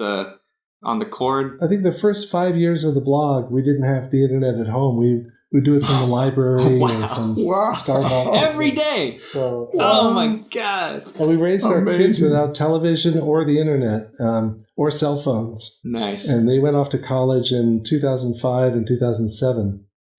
So they were definitely some of the last holdout. I don't think you could raise a kid without a cell phone now. No, absolutely not. Yeah. My 3-year-old knows how to operate an Android phone, an iPhone, and an iPad. Wow. He knows what a keyboard is. Like he knows how to swipe. He knows to go into folders to find his favorite apps. He knows that I have to unlock things. He knows like, hey, Dada, you gotta pay for this thing I want to buy. And I'm like, I just bought you the bundle. What is this? Yeah, right. What we told our kids was, look, I don't mind if you're interested in computers and the internet, but you got to think which side of the screen you're going to end up on. You don't want to just be a couch potato. So if you're interested in this stuff, jump to the other side of the screen and create the stuff. And sure enough, my older son is an app developer doing all kinds of online stuff. And my younger son works for IBM as a tech guy. So nice. So they went for the tech option. Nice. I wanted to ask you whether they admired you more because you did those books when they were teenagers. Did they figure, my dad's pretty cool, he did these books? Well, when I was doing the imaginative realism and color and light, my son was in college in Boston, and I ran by him this idea, and he said, whatever you do, Dad, be authoritative. And when you talk about, don't just say this is one opinion, this is another opinion. If there's something that's a fact, make sure it's a fact, because there's so much dogma in the art field that, I had to try to cut through some of that about color and about how our eyes move through pictures and stuff like that. Yeah. So that was a really helpful piece of advice. When they were younger, though, and I was doing the Dinotopia books, they were, 2 and 4 when I started those out. They were not impressed at all that I did this for a living. I see. In fact, they kind of said, I remember one time my son had a friend over, and they were on the stairwell coming up to the studio, and my son's friend said, does your dad have a job? And he says, no, he just sits around and paints dinosaurs all day. Yes. And his friend said, my dad drives a truck. I bet that he could get your dad a real job. Yes, that's awesome. That's such an honest child conversation. It's wonderful. So I agree with Robert Frost, who said that my goal in life is to unite my vocation and my avocation as my eyes make one in sight. I think that's the goal of a lot of people who are even watching this. It's wanting to do the art, the thing they love for their art. Yes, so go out there and do it, everyone who's listening. And if you're still listening, maybe we're editing. Charlie said, this is going on too long. Cut this out. No, but yeah. But don't just watch it, do it. And you'll end up, the less you're exposed to the way everybody else thinks, the more your work will be original. I mean, think of Andrew Wyeth and what a unique artistic sensibility he had, like absolutely nobody else. And I think there's a real value in that. Adolf Menzel also. These are people who figured it all out and who broke a lot of new ground for other people later. And, I think we all have the ability to do that. It's like when Elon Musk hires people for SpaceX, he doesn't hire engineering graduates. He hires psychologists or people who worked, who explored the rainforest, and he knows he can train them to help him design these systems, but he needs people that don't think the same way as the standard group. And I think that's extremely rare and valuable in this world. All right. Well, thank you, James, for coming on. Everybody go follow James. Thank you for having me.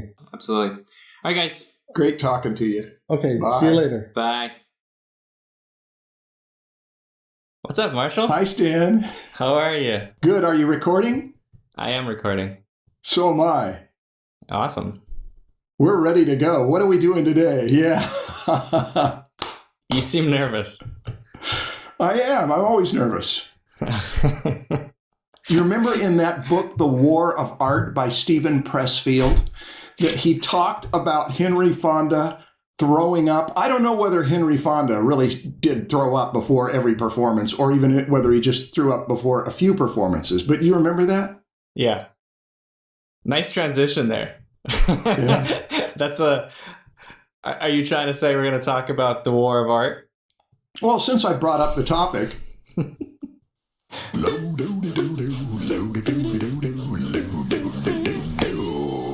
It's the Draftsmen Show.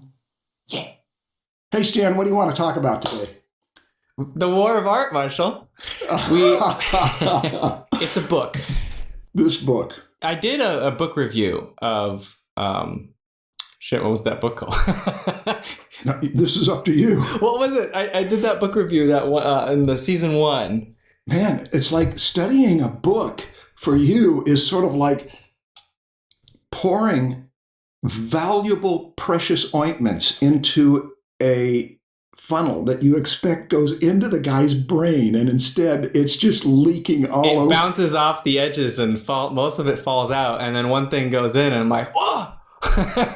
And that's the one thing I get out of it. No, also all the stuff that does make it into the funnel eventually just falls out. Actually, I don't think that is the case with you. You're doing yourself an injustice. You put this stuff to use. You work it out into your life. Some of it becomes more second nature to me, and I forget about where I even got the stuff. Yeah. I forget those like specific things, the facts. Like the name of the book. Yeah. Where I got the information. I forget that stuff, but I think I put stuff into practice, and then it just becomes part of me. Yeah, I think it does too. This came up last night in watching. We did our first session of Fantastic Beasts with Marshall Vandruff and Vance Kovacs last night. And we had a good group online, and Vance did about an hour plus demo. And one of the questions that came up was, how much of this are you consciously thinking of anatomy and form and composition? Yeah. And how much of it is subconscious? And he pointed out how much of it is subconscious at this point. But it all came from carefully and consciously considering things over a period of years before it sinks in. Right. So congratulations for not remembering the name of the book, but putting I just remembered it. Hello, everybody, and welcome principles to back use. What to was Tip it? The Tuts. Art of Really, Learning. really quick one today. So we've got Just The take a Art look of at Learning. how to Yeah. infinitely loop a And we've got, composition within there After is a Effects. book by Now, Sun say, for Tzu. example, you have a composition here in which you have a pre-comp that you'd like to loop, and for whatever reason, it has to remain pre-comped, which gives it a finite length. What you can do is actually use a thing called time remapping to make this loop from its first keyframe to its last indefinitely. It's actually really, really simple. All you need to do is take your pre-comp, inside of which I just have a few animation keyframes, which just rotate and then do some line path changes. Nothing's too difficult. And if you watch it, it loops inside its pre-comp, but if you want that nested, it's obviously going to end. So what you have to do is just right-click on your pre-comp, which is inside your main composition, go to Time and choose Enable Time Remapping. Now, if you were to drag the end of that composition out, because it's now become endless, you'll notice that nothing much has happened. It's stopped at the last keyframe. If you were to drag this second keyframe along, the animation still plays once, it just plays a lot slower. You can now see that basically we've remapped the time for it to extend. So you can slow it down that way. But if you want to loop it, it's really, really simple. What you've got to do is, I'll just do that again so that we know that we're starting with a fresh composition. right click, time, enable time remapping. Then you want to alt click on your stopwatch so that the letters here go red and it comes up with the script window. Now, this is the quickest way to do it, is just type it in, but you can also do it via the menus, but I find it simpler like this. We're going to want to type loop out, that's one word, loop out with a capital O, open parentheses, type equals, open quotation marks, cycle, close quotation marks, comma, num keyframes with a capital F equals nil, and then close parentheses.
And what that does is this piece of script tells the composition to loop indefinitely. That's what the num keyframes equals 0 is. And loop out is a script that basically says when you reach the last keyframe, loop again to the first keyframe. Okay.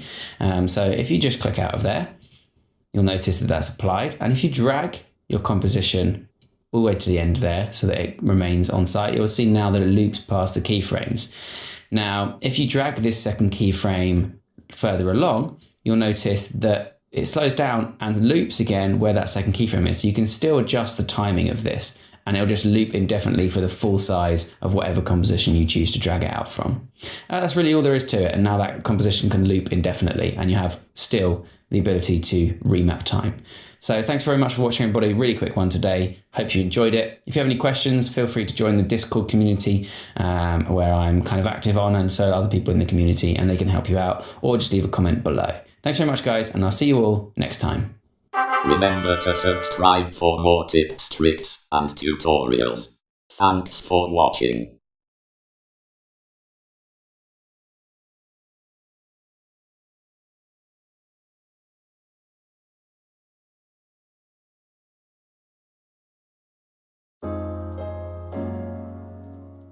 Hey guys, this is Spencer from Pixel and Bracket, and in this tutorial I'm going to show you how to loop compositions and pre-compositions in Adobe After Effects. So I have a project file open, and currently this project file, if I play it, it has a lot of looping animations happening over time within it.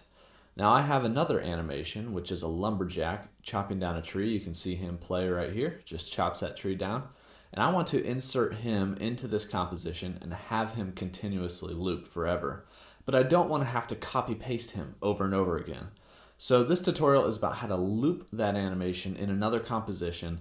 So that might as well be like looping a pre-composition or a composition, whatever. They're all the same thing, but without having to copy paste them over and over or redo the animation over and over. Now it's kind of a silly, complicated process, but I'm gonna walk you through it step by step. And if you do it exactly the way that I do it, you're not gonna have any blank frames of animation at the end of it, and you're gonna be able to loop something and extend it out for as long as you want. Now this lumberjack is just made up of 3 frames of animation, and each frame is just showing and hiding. So one frame shows, then the next it hides, the next one shows, it hides, and the next one shows. That's it. Pretty simple, pretty basic.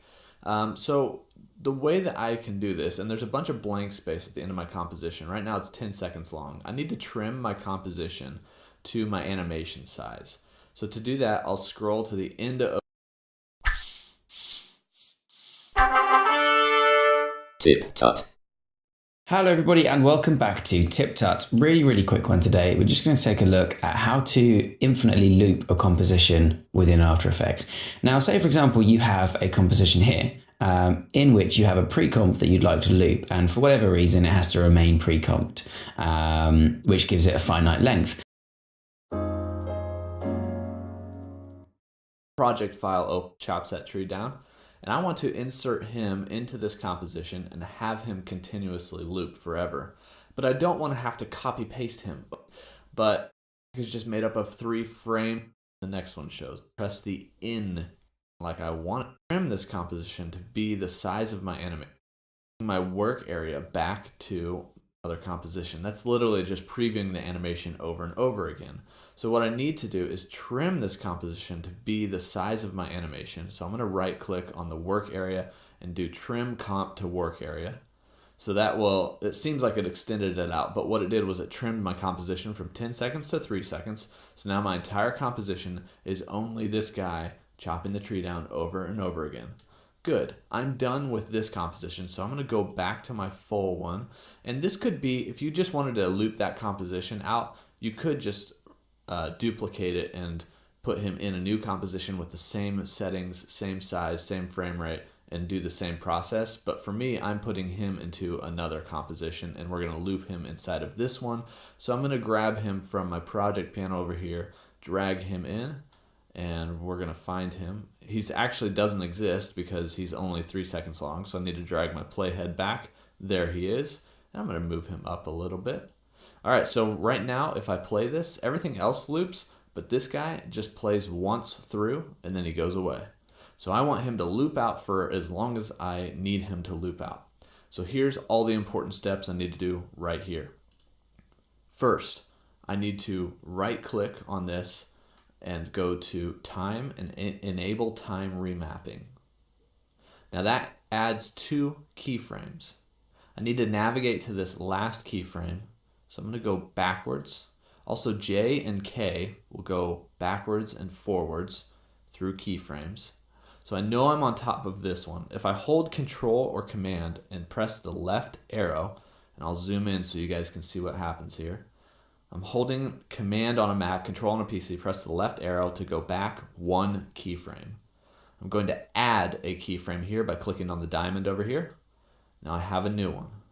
Now I'm going to double click on the last keyframe and 1 keyframe mapping. Now that adds 2 keyframes. I need to navigate to this last keyframe, so I'm going to go backwards. Also J and K will go backwards and forwards through keyframes.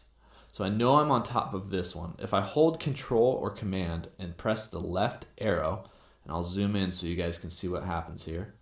I'm holding Command on a Mac, Control on a PC, press the left arrow to go back 1 keyframe. I'm going to add a keyframe here by clicking on the diamond over here. Now I have a new one. Now I'm going to double click on the last keyframe, and it brings up the time remap properties panel. I'm just going to type in 0 and hit OK. Now I'm going to click off and then click back on that last keyframe, and I'm going to hit the delete key to delete it. Seems super weird, I know, but just follow along. Next, I'm going to hold Alt or Option and click on the stopwatch of the time remap property. And that's going to drop down the expression. We're adding an expression. I'm going to click the little arrow, and it's going to pop open a menu in which I can find property and then loop out. I'm going to click that. That inserts that in here, and now I can click off, and it's attached to this time remap. And for now, it doesn't do anything. It does the same thing because right now it doesn't exist, but I can actually drag this out as far as I want, and we can zoom out a little bit. So I'm going to drag it out and extend it to well beyond my work area. And now if I play through this animation, my little lumberjack guy is going to loop through his animation as long as I have this extended out and I have the work area extended out. So that is how you loop an animation or a composition or pre-comp in After Effects. Now the cool thing is I can actually use these two keyframes to speed up or slow down that animation.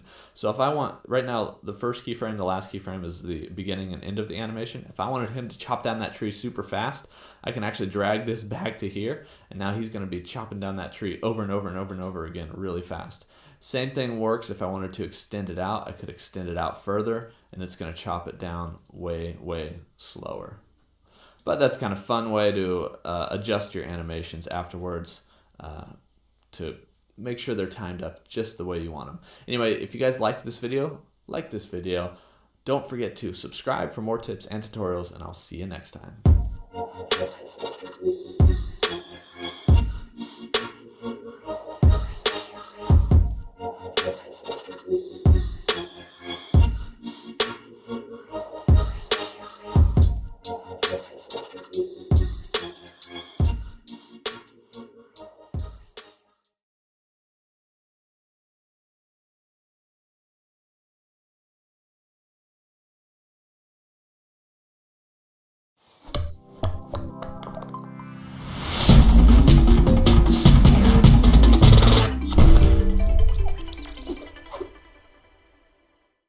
Hey, what's up? This is Caleb with School of Motion, and in this After Effects tutorial, I'm going to show you how to use the loop expression. Now, if you're new to After Effects, the loop expression may sound a little bit scary, but it's really a very easy way to loop keyframe values over and over again in After Effects without having to copy and paste. Called The Art of War, and we skipped over that one to go to The War of Art.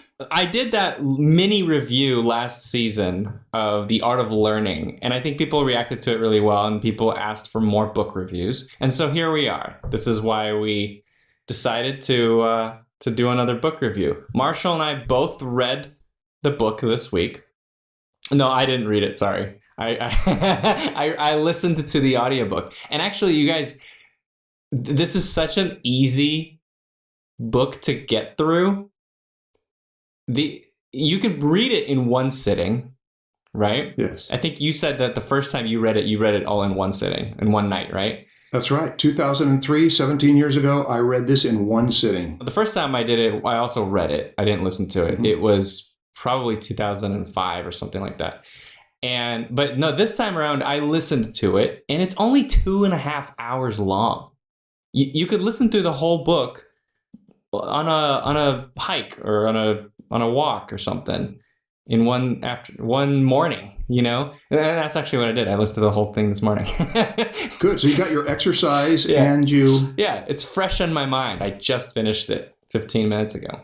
Was the reader a good reader? It was him. It was the author. Oh, it was the author. Okay. Yeah. I didn't know that. Yeah, the author read it. And he's a good reader. Yeah. Good. It sounded like he meant it too, you know? Great. I do have to say, I think there are some dangers to this book. I do too. And I think that we definitely need to disclose them. And kind of looking back, I think that as a young person, you know, some people might not be ready for this book. It might actually, people who are not ready for it can misinterpret it and start doing things that are completely wrong. Mm-hmm. Should we start with that, or should we go into that stuff once it comes out? No, I think we should start with something about what the book intends, and that it's got a very simple 3-part structure. That 3-part structure was important to it. Should I give a shot at synopsizing? Yeah, go ahead. The War of Art, a take on the title The Art of War, Sun Tzu's old book, is that when we set out to create, we will meet resistance. And the first section of the book, if it's divided into 3 parts, the first section is resistance. That there will be everything that wants you not to create, and it will be easier to not create. And therefore, part 2 is taking up arms, turning pro, overcoming resistance. That it's of necessity a fight to create. And then part 3 is beyond resistance, I think it was called. It was about that there is help. There is help from above. There is help in places that can be debated where it comes from. And that's part of the theme of what Robert McKee brought up in the intro to it, that he disagrees with Stephen Pressfield's theism, that there are divine powers, supernatural powers that help us, but that it doesn't make any difference practically, because what Stephen Pressfield calls the gods or God, Robert McKee calls talent, and that it's a part of our genetic code. But we've got this battle going on in us, resisting the things that we can do well and striving to do the things that we can do well. And the book as a whole, when I first read it, I didn't like it as much as I did this time. It was better on a second and longer and thorough read, but I must say it is very inspiring to want you to go to war and take up arms against mediocrity and laziness. Yeah. It's sort of a call to arms. It's a battle cry in a way. Yeah. And he really, really unpacks the war metaphor. I mean, this guy is a former Marine. Oh, really? Yeah, don't you remember he had that part in there about... I remember him talking about Marines, but I didn't know he said that he's a Marine. In fact, I don't know whether it's okay to say that he was a Marine. It may be that if he was to hear me say that, he'd put his fist through my face. If you were a Marine, you are a Marine. And the way I simplify the book into maybe one sentence, and I know this is definitely just kind of like the surface of it. He goes into a lot of detail, but it's basically to beat the resistance that we all have as artists, we have to just sit down and work. That's basically what he's saying. Yeah. But I think that this book is not for workaholics. When I read this book, when I was younger, and I still am, I think, a workaholic. And I think it made me even more of one. Yes. Because it kind of gave me an excuse to keep working and work more and work as much as possible. But this book is for those artists that are struggling with imposter syndrome, or those artists that struggle to find motivation to draw every day. I think that most artists fall into that category. Or maybe, I don't know if I should say most artists. Most people that want to be artists fall into that category. Most people that are trying to be artists, the students, I think fall into that category more so than the workaholic, which I think both are bad. Mm-hmm. I don't think that being a workaholic is better than being, having imposter syndrome. They're kind of like two extremes, and you have to figure out how to be there right in the middle and get the best of both. He would disagree probably about the workaholic thing, but I know what you're talking about. Yeah, that's why I say it could be misinterpreted. Yes. If you read the book the way he intended it to and you get exactly what he's saying, I think the book is wonderful. The chapter on healing, though, where you've got all these people that are seeking healing and seeking healing and seeking healing, and his advice to them is that you're not going to find healing by seeking healing. You're going to find healing if you just get to work and do the work that you're going to do. And healing is a personal thing, not a work thing. Yeah, that was a pretty harsh little bit in there. He had 4 or 5 things in there that I marked that I thought, this is harsh. Yeah. The word harsh came out of my pencil several times in marking up the book. Yeah. He does, right after he said that, though, he does say that true healing is important as well. Yeah, he did. He did. So he understands that what he's saying is a little ridiculous. It was filled with hyperbole. Mm-hmm. It was filled with exaggerations and making the point. And I found that when I read it silently to myself, I didn't enjoy the hyperbole as much as when I read it out loud to people, and we would burst into laughter. Because of how extreme it is? Because he overstates the case to the point of where it's meant to be funny, I think. He's doing a battle cry. Do you think so? Do you think he's trying to make it funny? Would you like me to read a portion? Sure. Okay. So this is a portion that you think he is trying to make funny. Yeah. Okay. Let me find How to Be Miserable. The Marine Corps teaches you how to be miserable. This is invaluable for an artist. Marines love to be miserable. Marines derive a perverse satisfaction in having colder chow, crappier equipment, and higher casualty rates than any outfit of dog faces, swab jockeys, or flyboys, all of whom they despise. Why? Because these candy asses don't know how to be miserable. The artist committing himself to his calling has volunteered for hell, whether he knows it or not. The artist must be like that Marine. He has to know how to be miserable. He has to love being miserable. He has to take pride in being more miserable than any soldier or swabby or jet jockey, because this is war, baby, and war is hell. Yeah. Okay. I think he was hoping to amuse us in the process. He was trying to add a little humor in there, but I think he meant every word of it. Oh, yeah. Yeah. Yeah, that's the humor that comes out of taking a truth and running with it. Yeah. But even that page, I was skipping over little portions. I think we do need to start with his part 1 of the book is resistance, defining resistance. Yep. Why it's so bad, what the hell are we talking about here?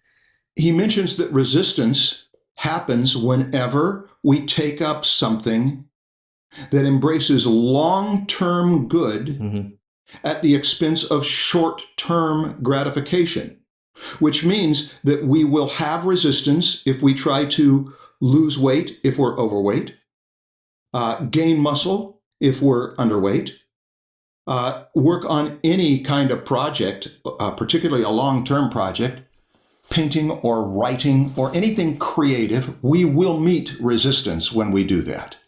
We will not meet resistance if we are setting out to do something that laziness is the main aspect of it. Just goofing around. Yeah. He talks about resistance as a character. Resistance is a character in his book, and it's the enemy. It's basically anything that prevents you from doing the work. And it's got many forms. Resistance is literally anything. What were some of your favorite? Any that stood out to you? Some of them are obvious, right? And those are not my favorite. I'll get to my favorites, but okay. The obvious ones are, procrastination, getting to the things that are urgent instead of important, right? Just going out and doing something that's easy, playing video games. I talk about that one a lot. That I think I'm a little too harsh on it, but whatever. He even says pornography. Just anything that you is just you fill your time with all this other stuff that you isn't going to get you to your goal, but is there to prevent you from doing that thing that is really important. Now, my favorites are the ones where he says resistance can disguise itself. Yeah, those were my favorites too. And then when he mentioned some, I was like, oh man, yeah. That's so true. And you don't even realize that that's resistance until he says it. The one that I remember the most is you have a new idea, a new project that you're super excited about. You know that that like new idea phase where you're just like, oh my God, I gotta get started. And during that time, you're so excited about this new project that you set unrealistic expectations for yourself. You set deadlines that you'll never be able to meet because you just want to get it done. You're like, all right, let's do this. I'm gonna finish this script by this Friday, and then we're gonna start production and we'll release it next Wednesday. Like, we gotta get this out there because it's gonna really help us out. It's gonna help so many students. Whatever. That book that you want to write, and you heard that other writers just can write, thousands of words per day or whatever, and you're like, well, I could probably get that done in a week. You get so excited that you set these unrealistic expectations, and you're doomed to fail because of it. Mm-hmm. You waste all your energy in the beginning, and then you just crash and burn. Yeah. And then you just never finish it. And it was a disguise. Resistance was a disguise because it pretended, it manifested itself as enthusiasm. Yeah. But it was unrealistic enthusiasm that made us overshoot the mark, which means it's the crash and burn thing. Yeah. Yeah. That wasn't a realistic goal. Yeah. This was in the chapter of the book where he talks about the professional versus the amateur. Yeah. And he talks about how the professional knows that it's a long game. Yeah. That you can't put all your energy in the beginning. You have to save your energy and be able to do the long distance run instead of the 60-yard dash. One of the attributes of a professional is patience. Mm-hmm.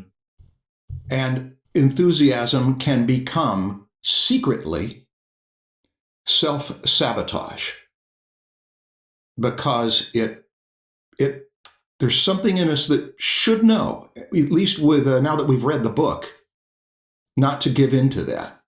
And the enthusiasm will disappear. The emotions can only last for so long. Yeah, he used the word work all through this book. I think it was one of the most used words in the book. More than resistance? Resistance and work. But it was that reminding you, sit down and do the work. Sit down and do the work. The hard part is not the work. The hard part is sitting down to do it. Right. Everyone knows this. The hard part is getting started.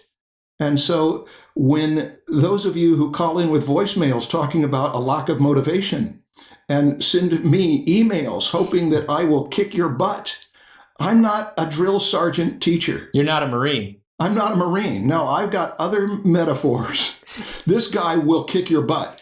So if you are looking for a mentor, a teacher who will put you through the ropes and make you do the drills, go to this guy because he's got a no-nonsense attitude. What was your favorite form of resistance? I had a few of them. One is that he likened resistance to a lawyer who talks you out of it, right? Shows you what the stakes are. Yeah. Another one was that sometimes resistance is not a lawyer. Sometimes it just puts a 9mm right in front of your face and says, don't do it. There was another one, though. It was one of my favorite ones, was rationalization. Yeah, that's a big one. I mean, that's one of the obvious ones, though, isn't it? Yeah, well, listen to this. I dictated it into my notes. Rationalization is resistance's right-hand man. Its job is to keep us from feeling the shame we would feel if we truly faced what cowards we are for not doing our work. It's one thing to lie to ourselves. It's another thing to believe it. Yeah. And I wrote in the book, Stephen is a good influence, a good older sibling, a warning mentor. His energy is very much, I want to protect you from a lot of unnecessary misery. It's going to be miserable, but why not make the misery an investment? And so he is just giving loads of advice how to recognize the enemy of your creativity when it comes in disguise. Oh, one of them, I can't say it was my favorite, but it's one that hit me really hard, was seeking support. that seeking support is a way to disguise our laziness. We got to get someone else to help us with it. We got to get someone to collaborate with us. We've got to get someone who will make it easier for us. And he keeps pointing back to, it is your responsibility, not someone else. And I thought about how many days, weeks, months, and years I've wasted seeking someone to help me with something that it's just all on your shoulders. You've got to do it. Yeah. It's an excuse to not start because you think you need someone else there with you. Right. But there is something to be said on the other side, because I spent some time thinking that one through and feeling that one through and recognizing how much time I wasted seeking support, but then also recognizing how supported I've been. One of the things that you and I have brought up is that we were supported by our parents, but I thought I've run a business teaching seminars over the years from about 1999, 2000, now turning into webinars. I couldn't have done it. I couldn't have run my own website if I didn't have the support of a colleague that I've known for 40 years, where she does all sorts of work for me. Yeah, I think obviously support is important, and it can be a really big game changer. But yes, I think maybe what he's saying is that it shouldn't prevent you from doing your work if you don't have it. Yeah. Because you could still get it done without support. Support can definitely be like a little boost. Now, I'm jumping ahead to the third section. Yeah.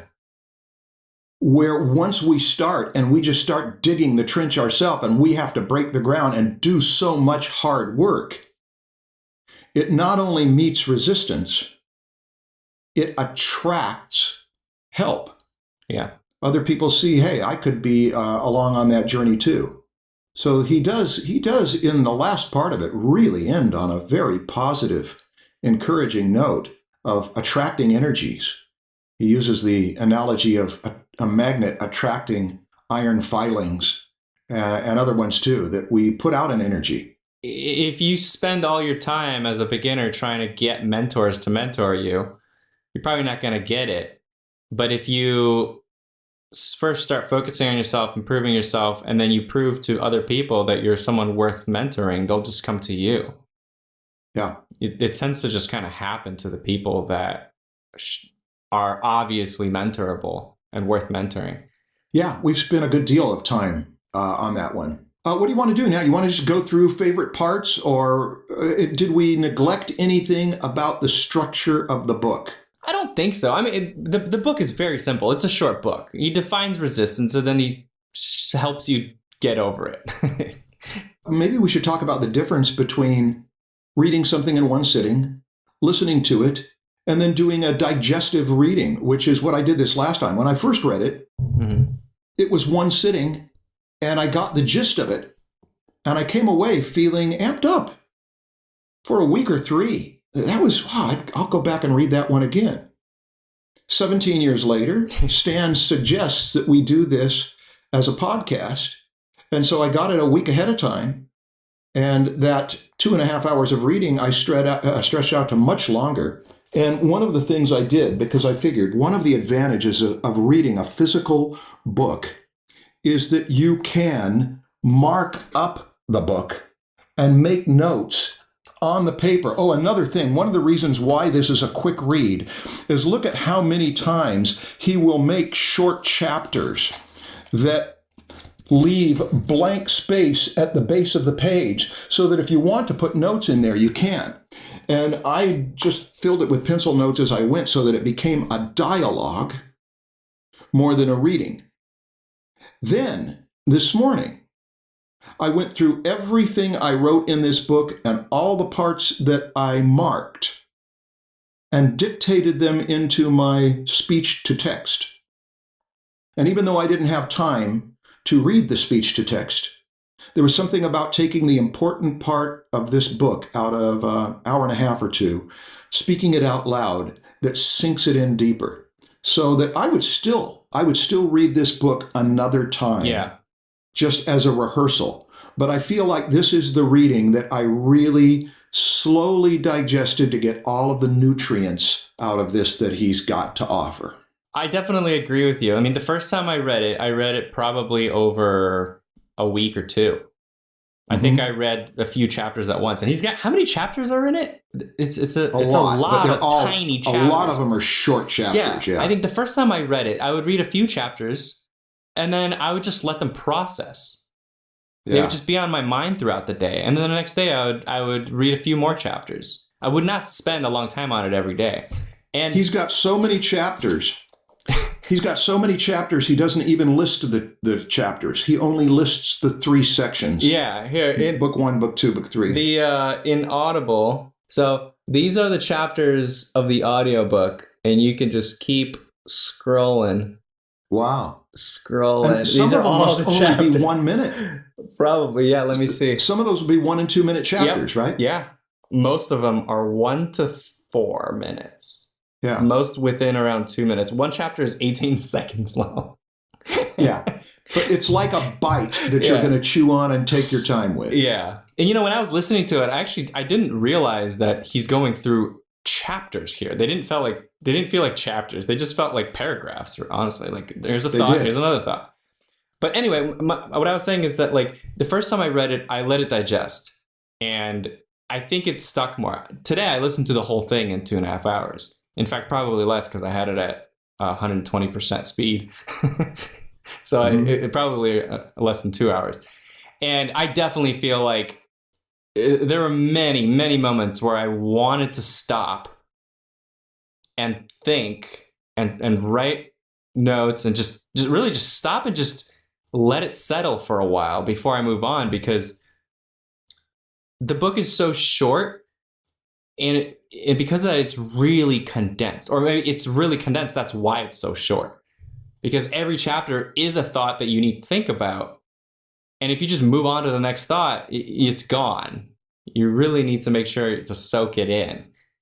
So I would highly advise against what I did today of listening to the whole thing in one session, unless you plan on doing that, kind of getting a general idea of the whole thing and then coming back to it. That's actually probably a better idea. I think anything that is really worth reading is worth reading twice. And to go through it quickly to get the gestalt, and to go through it slowly to absorb every bit of it. When I enjoy books, I read them 6, 7, 8 times. I like doing that. It's like an old friend that I want to remind myself what was in here that was of such value. Yeah. I think most of my criticism is for the first half of the book. It's the part of the book where he defines resistance, and he talks about going to war again, or he talks about how evil resistance is and how much it is your enemy. The second half of the book, where he actually starts going into a more positive note, I don't think I had too much bad stuff to say about it. It gets very spiritual. And those are the moments where I felt like I needed to kind of stop and think about it, because it was very heavy on philosophy, and you had to kind of dig into those thoughts and think about them for a while. Yeah. Let me talk about some of those dangers. Okay. Before we move on to the second half of the book, I mean, do you agree with the dangers that you're thinking about? Are they for the first half of the book or not? Maybe. I'm not all that clear about where some of the one when he attacked victimhood, that was a dangerous one. You know what I mean? Well, no, which I didn't write that one down. That if you're a victim, there was a kind of sense of get over it. Oh, yeah. I put he definitely shoots to kill victimhood. He thinks that a person who is in the position of victim is playing a role of passive aggression, hoping that someone will rescue them, and that this is the opposite of doing your work. Now, I know that if you were to talk with him personally, he would say, no, I'm not saying that some people are victims of other people's aggression and things outside their control. But there was definitely a military kind of lack of compassion. Yeah. For the soldier who's suffering. That's where the war metaphor is not my favorite. Yeah. And I'd switch over to the nurturing metaphor. But that was one of the ones that popped out to me. Okay. There were a couple others, but I want to hear what you've got to say. When he's defining resistance, he gives examples in there that I feel are a little dangerous. And because he's talking about resistance being like the enemy, and then he gives examples of resistance that to me are that I don't think as an enemy at all. It makes me feel like, ah, crap, like, is resistance actually bad? Or is this guy just being a little too brutal here? And I know that when I was younger and I read that stuff, I didn't have those thoughts of, oh man, those things aren't actually bad. I thought, oh crap, that stuff's bad. I gotta avoid that stuff. Like I just kind of took what he was saying literally. And so some of the things I'm talking about is like, one example of resistance that he gives is if your wife is 8 months pregnant and you know you have to be home with her, that's resistance. But he also said that that's one of the instances where you bow to the resistance. Did he? Oh, yeah, he did. That specific example? It was in that paragraph. How did he say it? I think it was more subtle than the way you just said it. I found it. Okay, go ahead, read it. What's particularly insidious about the rationalizations that resistance presents to us is that a lot of them are true. Yeah. They're legitimate. Our wife may really be in her 8th month of pregnancy. She may in truth need us at home. Our department may really be instituting a changeover that will eat up hours of our time. Indeed, it may make sense to put off finishing our dissertation at least till after the baby's born. Whew. See, when I read that, it all felt like there was a but at the end of it. There is. Like he's still presenting all of this as resistance that needs to be fought. As opposed to a dance. Yes. Where you switch partners. Exactly. The younger me did not catch that subtlety that you just said. The younger me thought, oh crap, all that time I spend with my girlfriend building a relationship, that's resistance. I need to get my schedule to be as much as possible filled with work and as little as possible to be filled with my relationships. It does have that connotation. Today's episode is sponsored by NordVPN. If you're browsing the internet, chances are good that you're not protecting your info. Your internet provider and potential hackers can track your online activity and see all the sites you're visiting. Some countries will even block sites like Vimeo or YouTube, which prevents some of you from watching my videos. With NordVPN, you can select one of the 5,500 fast servers in 60 countries, and you'll anonymously browse the internet as if you're in that country. NordVPN has a strict no logs policy. That means they never track, collect, or share your data. You can use them on multiple devices and with different operating systems like Windows, Mac OS, Android, and iOS. I just started using NordVPN, and I like the fact that I can just leave it on in the background and it doesn't slow down my web browsing. Right now, our listeners can get 70% off NordVPN. That's only $3.49 per month. Plus, you get an additional month free at nordvpn.com/draftsman or use coupon code Draftsmen.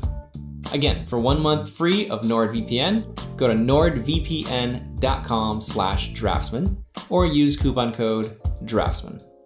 But you're also getting a book from someone who has gone through a life where there have been wounds and imbalances, and he talks about those in there. That means that not everything anybody says is all to be taken at face value. There's subtext underneath it.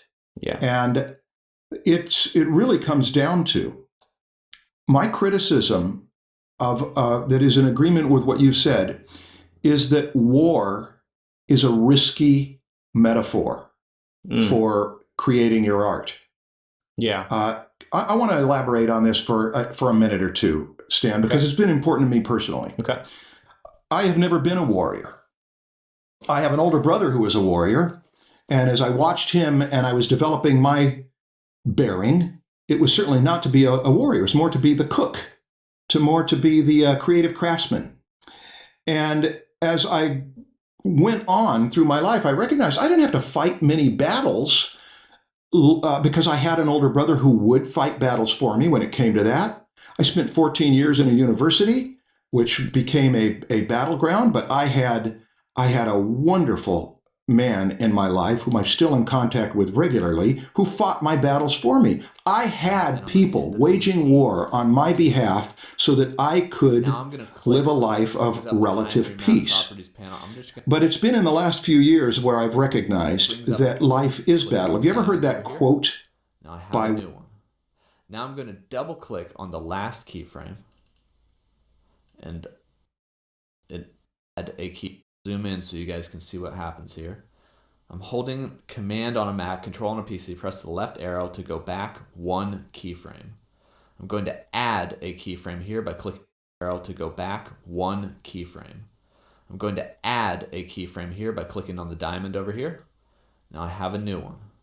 Now I'm going to double click on the last keyframe and it brings up the time remap properties panel. I'm just going to type in 0 and hit OK. Now I'm going to click off and then click back on that last keyframe, and I'm going to hit the delete key to delete it. Seems super weird, I know, but just follow along. Next, I'm going to hold Alt or Option and click on the stopwatch of the time remap property.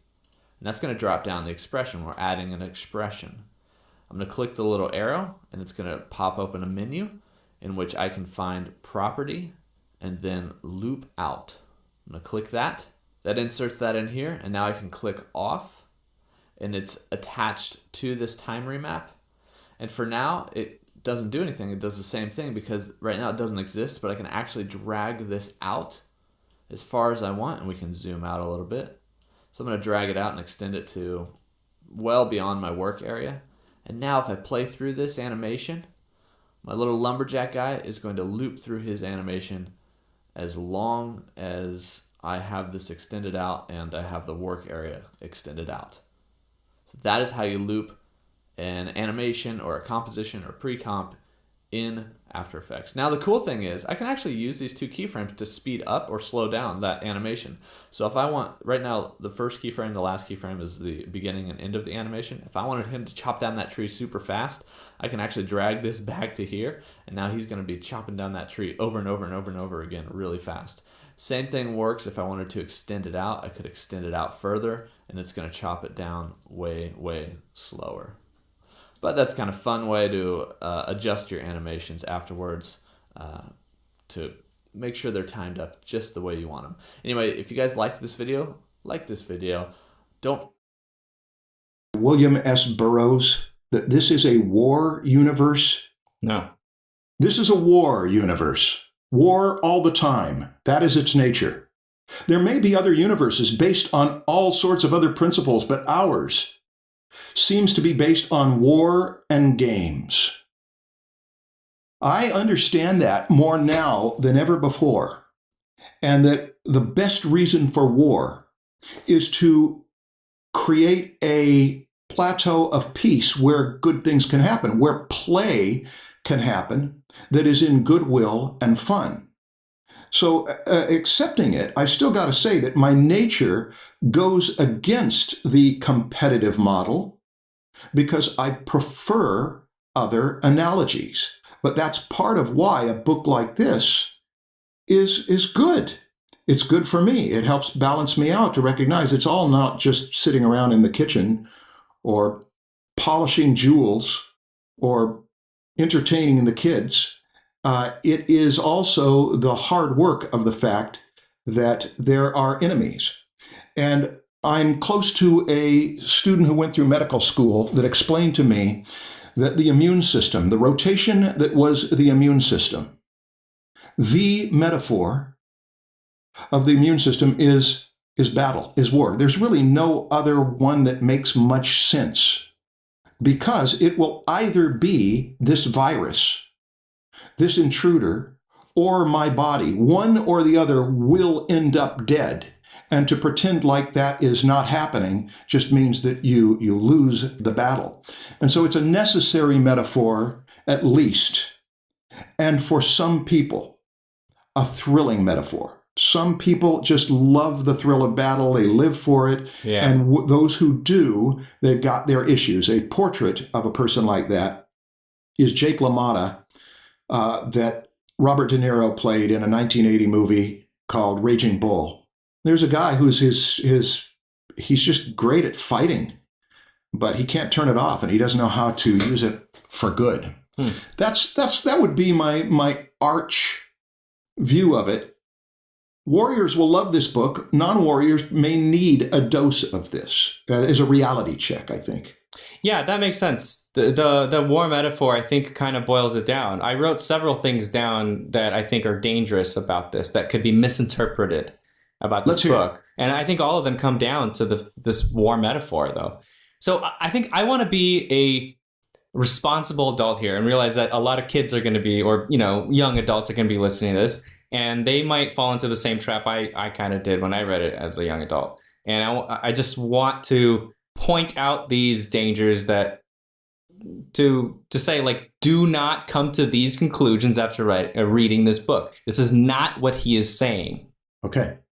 One of them is, this book kind of gives permission to put aside our relationships and focus on our selfish motivations to build something. Kind of. Again, this is a misinterpretation. It kind of feels like work is the most important thing in our lives and nothing else is important. Yeah. It makes it feel like everyone around you becomes an enemy that is preventing you from doing your work. And you have to fight everyone around you get them out of your way so that you can do your work. It does. It kind of points at it. It's like, you see what that guy just did? That's resistance. If you fall into the temptation to go do that, that's resistance. Don't go do that with that person that you love. Everybody's an enemy. Yes, that's dangerous. It's I know that's also, again, it's not what he's saying, but it's so easy to fall into the trap of thinking that's what he's saying. Don't interpret this book that way, please. Don't talk to any strangers. In fact, don't even have any relationships with anyone. Anyone can ruin you. Yeah. They might call you when you're working. Yeah. It's sabotage. Yeah, See? it's sabotage. It's a conspiracy. Those are the main ones. I think did he even mention if a kid walked into your room? He mentioned something. Yeah, Kids are not resistance. Kids are not your resistance. If a kid walks into your room, you put away what you're doing and you focus on the kid. That's a matter of priorities. Yes. You could spend the next 5 minutes with your child, giving them the attention that they need right now from you. You are such a 21st century dad. Okay. Is that really? Is this only 21st century dads? Were there no dads in the 20th century? I don't know the complexity of how dads have been, but I know that through the 20th century, the specialization and exchange of what the mom does and what the dad does was very clear, and that dads typically have a heart for their kids, and then they recognize that they can't get any work done, and so they move the office out of the home. That's a common phenomenon if the dad is the one everybody is looking to make the money. Well, okay, there is a balance, though. I don't think that if the kid is, if Cooper walks in and he wants to spend an hour here, eventually I'm like, hey, honey, I got to get back to work. Yeah. But I'm not going to ignore him when he comes in. I'm going to give my time, some time to him when he walks in, because he's excited about something. He wants to show me something. He wants to share his thoughts with me. Then it could become more than that. He might finish what he had to say, and then he might notice something else in the room, and it just becomes playtime in my room.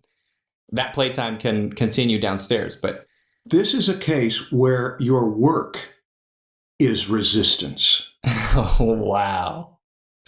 Yeah. Right? The more important long-term bond is your relationship with him. Yeah. That you may even forget about what project you were working on. And so whenever you can, to give him that energy, recognizing the work would like you to not invest in him. Yeah. When an adult like yourself reads this book, you understand that. That what Stephen is saying is that it's not just the work you're doing that faces resistance. It's anything that you think is important to do in your life. Yeah. He uses like work a lot, literally like writing a book and making a painting. Like that is the example he uses a lot. But in the beginning of the book, he mentions getting married is another thing that you might think is important to you, but you don't get out there and make progress on it to build that relationship with someone because of resistance. Getting married faces the same resistance as creating a painting. Yeah. If you want to start a family, that's something really important to you, and you will face resistance. If you want to start a charity, he mentions that as well, just changing the world to making a better place, helping the homeless. I think these are all examples he uses, but he doesn't use them enough. Right. It is a very masculine book. And he does mention in there having a baby, giving birth. He also switches pronouns a number of times so that he's trying to balance out how many times he refers to the artist as him and her.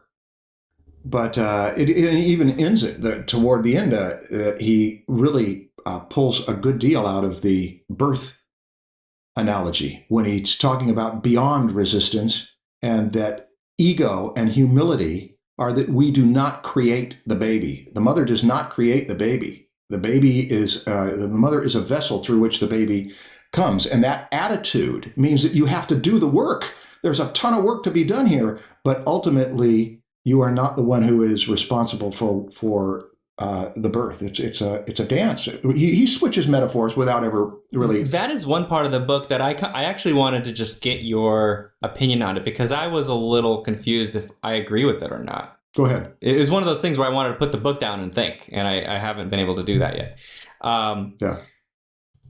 When he's talking about how the work you do, the art you create, it's not yours. It was sent by the gods through you, and you are just the thing that is making it happen. Yeah.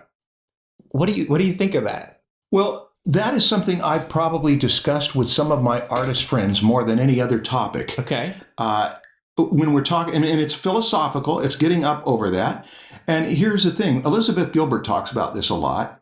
And she also makes distinctions between job and career and vocation and calling that I think are useful and encouraging. But she even has a TED Talk on it about how much of this comes from us and how much of it comes from somewhere else. Well, Stephen Pressfield believes it comes from somewhere else. Robert McKee doesn't. This is the classic theist versus atheist clash over the nature of the universe. Well, hold on. Doesn't he say, though, that like it's not like when he says it comes from the gods, it might not be the gods. It might the gods might be our talent or something. Here's what I like about what he did at the beginning of that third section, is that when you are speaking from an atheist point of view or a theist point of view, and you want an inclusive audience, that means I've got people on all sides of the spectrum. The thing to do is look, where do the two circles overlap? And whether talent is from God or from a random smattering of genes is one question. Whether resistance is coming from demons and help and aid are coming from angels, as opposed to just gravity or some impersonal force, is one issue. But what we both agree on all sides of the religious, supernatural, divine versus no divine spectrum, is that these forces are real. And personifying them, the Greeks saw forces and started to put names on them. The Jews were the ones who introduced that the great God is one who has parental energy, in their case, particularly father energy. And that these are, whatever they are making something that is so abstract and big that we can't grasp it and turning it into something that we can grasp.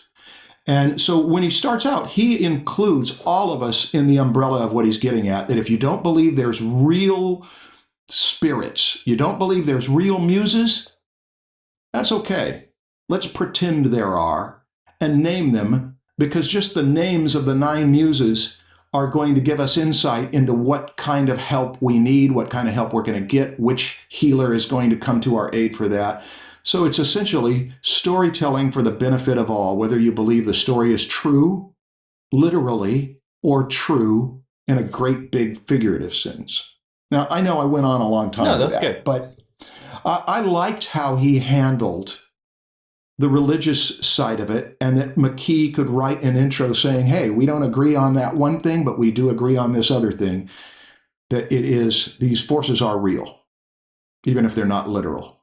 One of the forces he talks about that really stuck with me, where it's like you don't know what it is, but it's there. It's like, you know, when you're winding down or you're taking a shower and all of a sudden a thought just comes to you, like an insight just pops into your mind, like a revision for your work. All of a sudden, it's like, where did that come from? Right? It's your subconscious, it's an angel, whatever it is. It's a miracle, no matter how you think of it. It's amazing that this happens. We're not trying to solve a problem, but all of a sudden, there it is. The solution just comes. Yeah. It's like there, and he mentions a few metaphors in there. It's like, and one of them was, you know, it's like, what software is running in our brain that is scanning gigabytes of memory and thoughts and organizing them, and then all of a sudden just throwing the solution at us. It's like, what is this thing in our brain? And it's like, yeah, that's true. That's crazy. If you think about it as software, it is a pretty complicated thing that is always running in the background that we're not consciously aware of. And it just gets thrown at you as a solution. It is a miracle. It is a miracle. It's like it's the question of evolution. Why does evolution happen? Where does it come from? What is this thing that says it should go this way or that way, or let's favor this or favor the other? When we start to study science with a purely horizontal view, that there is no outside force that's integrating into it, we end up personifying evolution to where it has opinions and preferences. So I see, if nothing else, I see this. He prays to the muse before he gets to work. Do you remember that? Yeah. He prays out loud to the muse. I see it as taking it seriously.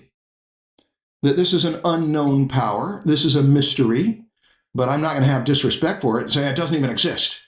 I'm going to say, whatever it is, I just don't know. I'm down here on this blind area. Right. And so, gosh, if muses, if you're there, and that can even evolve where he'll have insight as he goes on. Yeah. I guess what I'm making out of it now after hearing you is that whether it's true or not, that it's just sent through us and we are just here as these vessels to put it together, whether that's true or not, thinking in that way might be helpful. I think so, yeah. Right? Just having that mentality could be useful. Because one of the things he said that was really powerful to me, actually, was how if you focus on the craft rather than the art, then you can get, I don't know what he said, you can get more done. If you focus on the art instead, it could paralyze you. If you focus on the why and all that, it's like, it's so intimidating that you could just end up not doing work. Yeah. And that's actually kind of been true with me. I look back and it's like, wow, man, that's so true. Like if I try to give it meaning or figure out the purpose of anything, it takes the fun away from it, and it is very intimidating. It's like if I don't have a reason for it, then I don't end up not doing it. I don't need a reason. Just do it. Charlie's, I know what clip Charlie's gonna play it. Just do it. My notes, I put seeing it as craft, not art. Let the muses do their part. We just do the work. Yeah, and if nothing else, it's kind of exciting. If it's just a game of pretend, it's a good game of pretend. It can yield some very good things. Do you want to talk a little bit about the professional versus the amateur? I don't think we gave that enough talk. Yes, I would like to. Let's talk about his explanation of the difference between the amateur and the professional. First of all, before the differences, I think it's important to note that what he talks about as a professional is not necessarily, it's not something that someone gives to you. It's not that you got hired for a job, all of a sudden you're a pro. It's internal. It's a mentality. It's the way you take yourself seriously. It's a decision you make. Yes. For yourself. It is not a badge someone gives you once you reach to that point. It's an attitude as much as anything else. It's an attitude, it's a mentality, it's a way of thinking about what you do. And so he talks about how professionals make money, but it's not about the money. That's not why he talks about being a professional as being so important. It's that professionals go to work every day, no matter what, right? Yeah. You might do it because you need the money, but you do it anyway. You like, either way, you're going to work. You put in the time. He goes over and over that professionals show up every day. Yes. Professionals do it whether they feel like it or not. Professionals get the work done.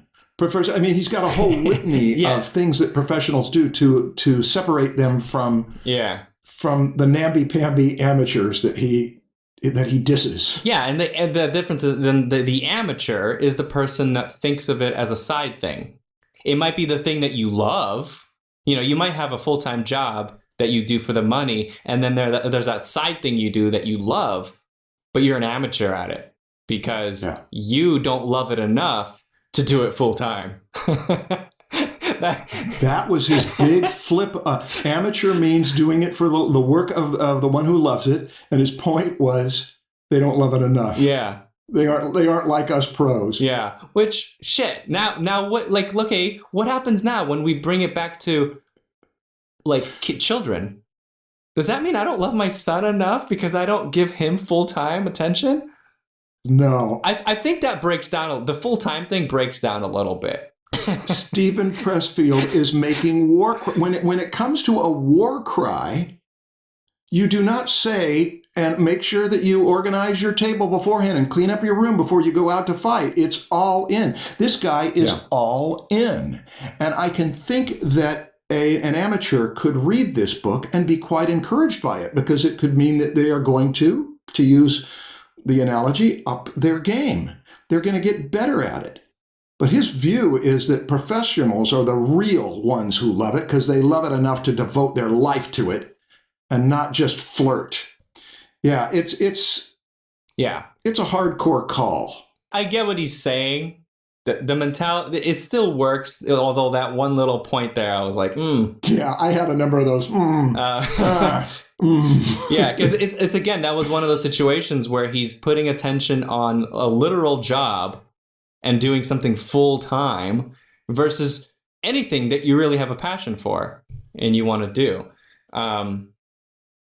But anyway, I might be wrong. I haven't given this that much thought. I think we learn something from people who are extreme, even if we deal with their extremeness, that this is someone who has taken this analogy of creating art is war.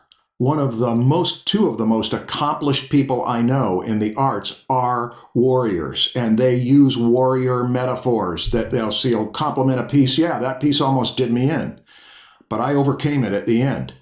There's an attitude like that, but it is not the only one, but we can learn from them. There's the polishing the jewels one. There's the preparing the meal one. There's the decorating the cake one, So, decorating the cake. It's nothing like going out and slaughtering a few people for a cause.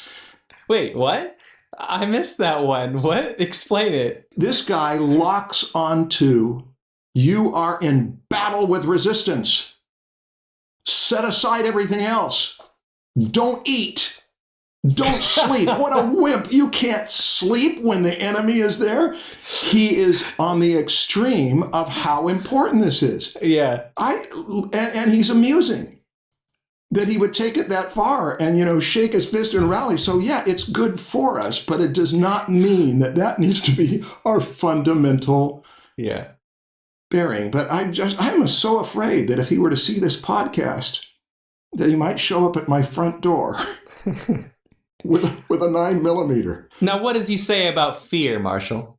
Oh, you're he afraid. Says something really useful about fear. Yeah. It's related to just resistance in general, but fear is one of the best things we can have. Yeah. Because it is a compass, as resistance is a compass. What do we fear most? That's the thing that we are called on by divine powers to overcome. So, what is it I'm most afraid of? So, Marshall, your fear that he is going to come and kick your ass means I've got to get together with him. Means that this is what you need to be doing. Is criticizing him. He said it himself. Yeah, but I've got to get in the ring with him. And we've got to sit down. I've got to say, okay, Stephen, bring it on. And then as soon as we get in the ring, I'll say, I really loved your book. It really meant a lot to me. And I just think the world of you. This book is like, I love it. And I hate it. But I love it. It's all over the place. The first 2/3 of it are discomforting. The last third is very comforting. Because what he says, he's in the first part, he talks about the danger of isolation and how people are fearful of being isolated. That's relevant right now because of isolation. He talks about not if you're an artist, not if you're a writer. He says, I'm never lonely. I've got my characters. People who are working on work that they love, they are in the company of their muses, of their work. And it's why I think this crisis of isolation has been much less hard on many artists than it has been on everyone else. But then at the end, he talks about that essentially you are not alone. If you really go out on this, you've got teammates, you will attract the people that you need, you will attract the powers that you need. There's a very encouraging, inspiring last chapter to this book. But it would be pointless to open the book and read the last chapter. Yeah. It would be more valuable to go through the discomfort of chapter 1 says, it's gonna be hell. Don't go into this unless you're ready to fight a war. And I should mention, he's right. Going into the arts is harder than anyone imagines it before they go in. And then the second part on turning pro is about what it takes to be a pro. And we're getting this from a guy who has been a pro and a suffering pro, and he's telling the truth, that it is going to take tremendous dedication and looking beyond how it feels. I decided when I was younger that I wanted to be an artist, and if I had to be an amateur, I would be okay with that, but it isn't what I wanted. And I kept going at it and going at it and going at it. It was awkward and lots of misstarts and lots of financial challenges. It was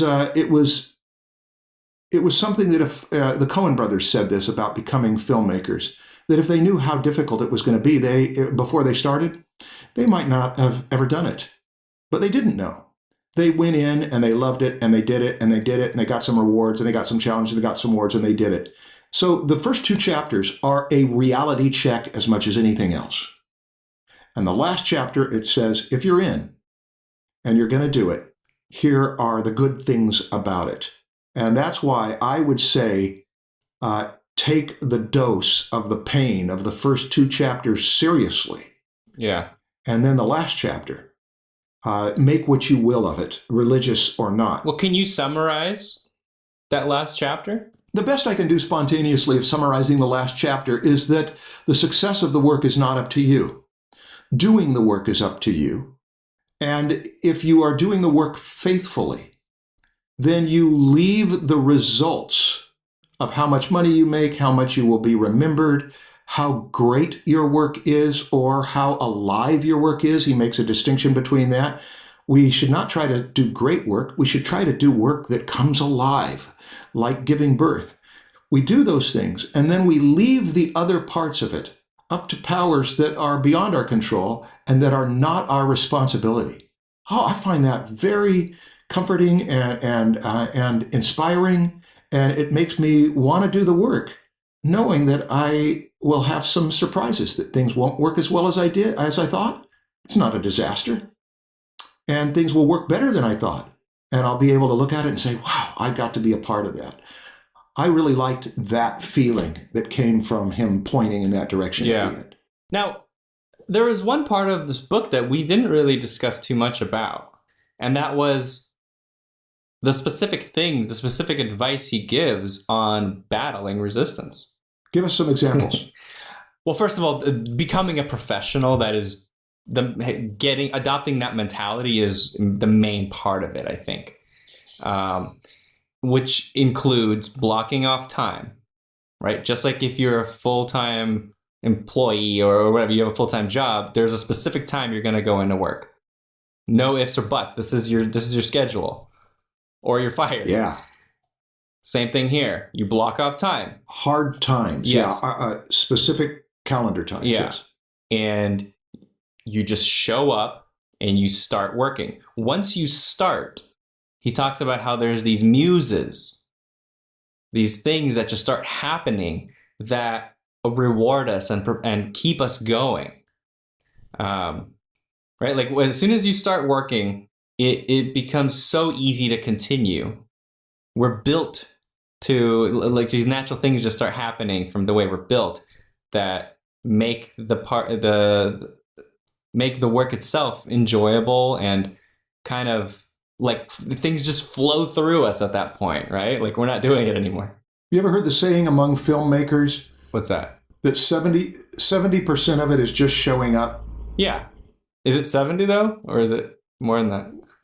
We could argue. It's 80%. No, it's 64. Yeah. Where did they get 70? Nice round number.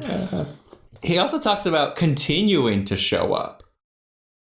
Even after you fail, you write your first 2 books, they led to nothing. You continue coming into work because this is what you do.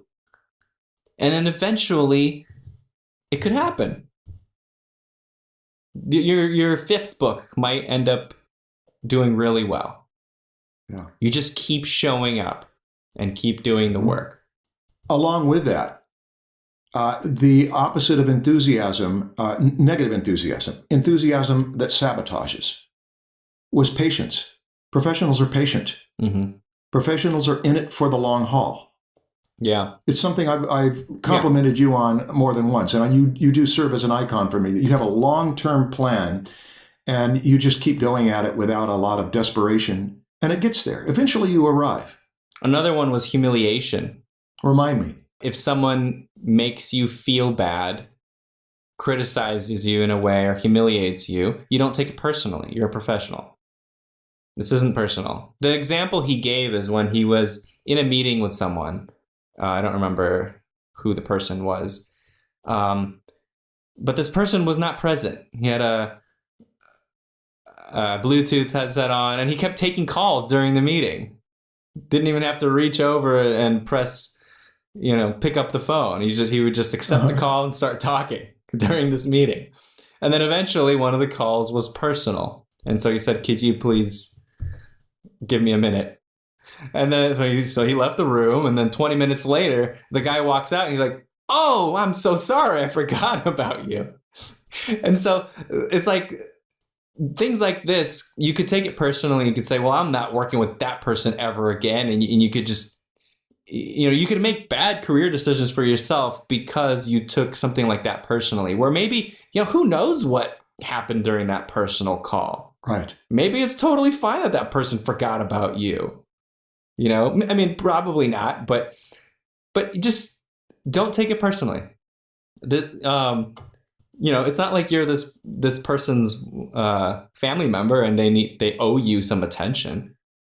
You keep battling. And I really like the metaphor he gave after that, is that it's better to be getting be getting stomped by the bull than to be sitting on the sidelines or to be out in the parking lot of the arena. Yeah, that's similar to that Teddy Roosevelt quote about it's easy to be a critic on the sidelines. Mm-hmm. Yeah, and he also mentioned that the professional learns to recognize envy-driven criticisms. Do you remember that?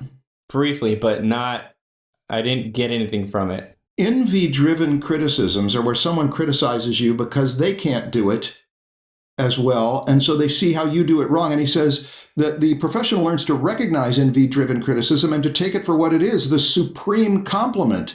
The critic hates most that which he would have done himself if he had had the guts. Okay. Well, wait a minute. I mean, you could recognize an envy-driven critic whenever it feels right to you as well. That could be taken as a form of resistance as well, you know? Oh, well, yes. He points out that criticizing is resistance. No, but I mean, if someone gives you criticism and you come to the conclusion that, oh, that was an envy-driven criticism, yes, that could be resistance as well. It certainly could. And that's why I apologize. I should have mentioned that before he said that. It is, the quote was, "The professional loves her work. She has invested in it wholeheartedly, but she does not forget that the work is not her.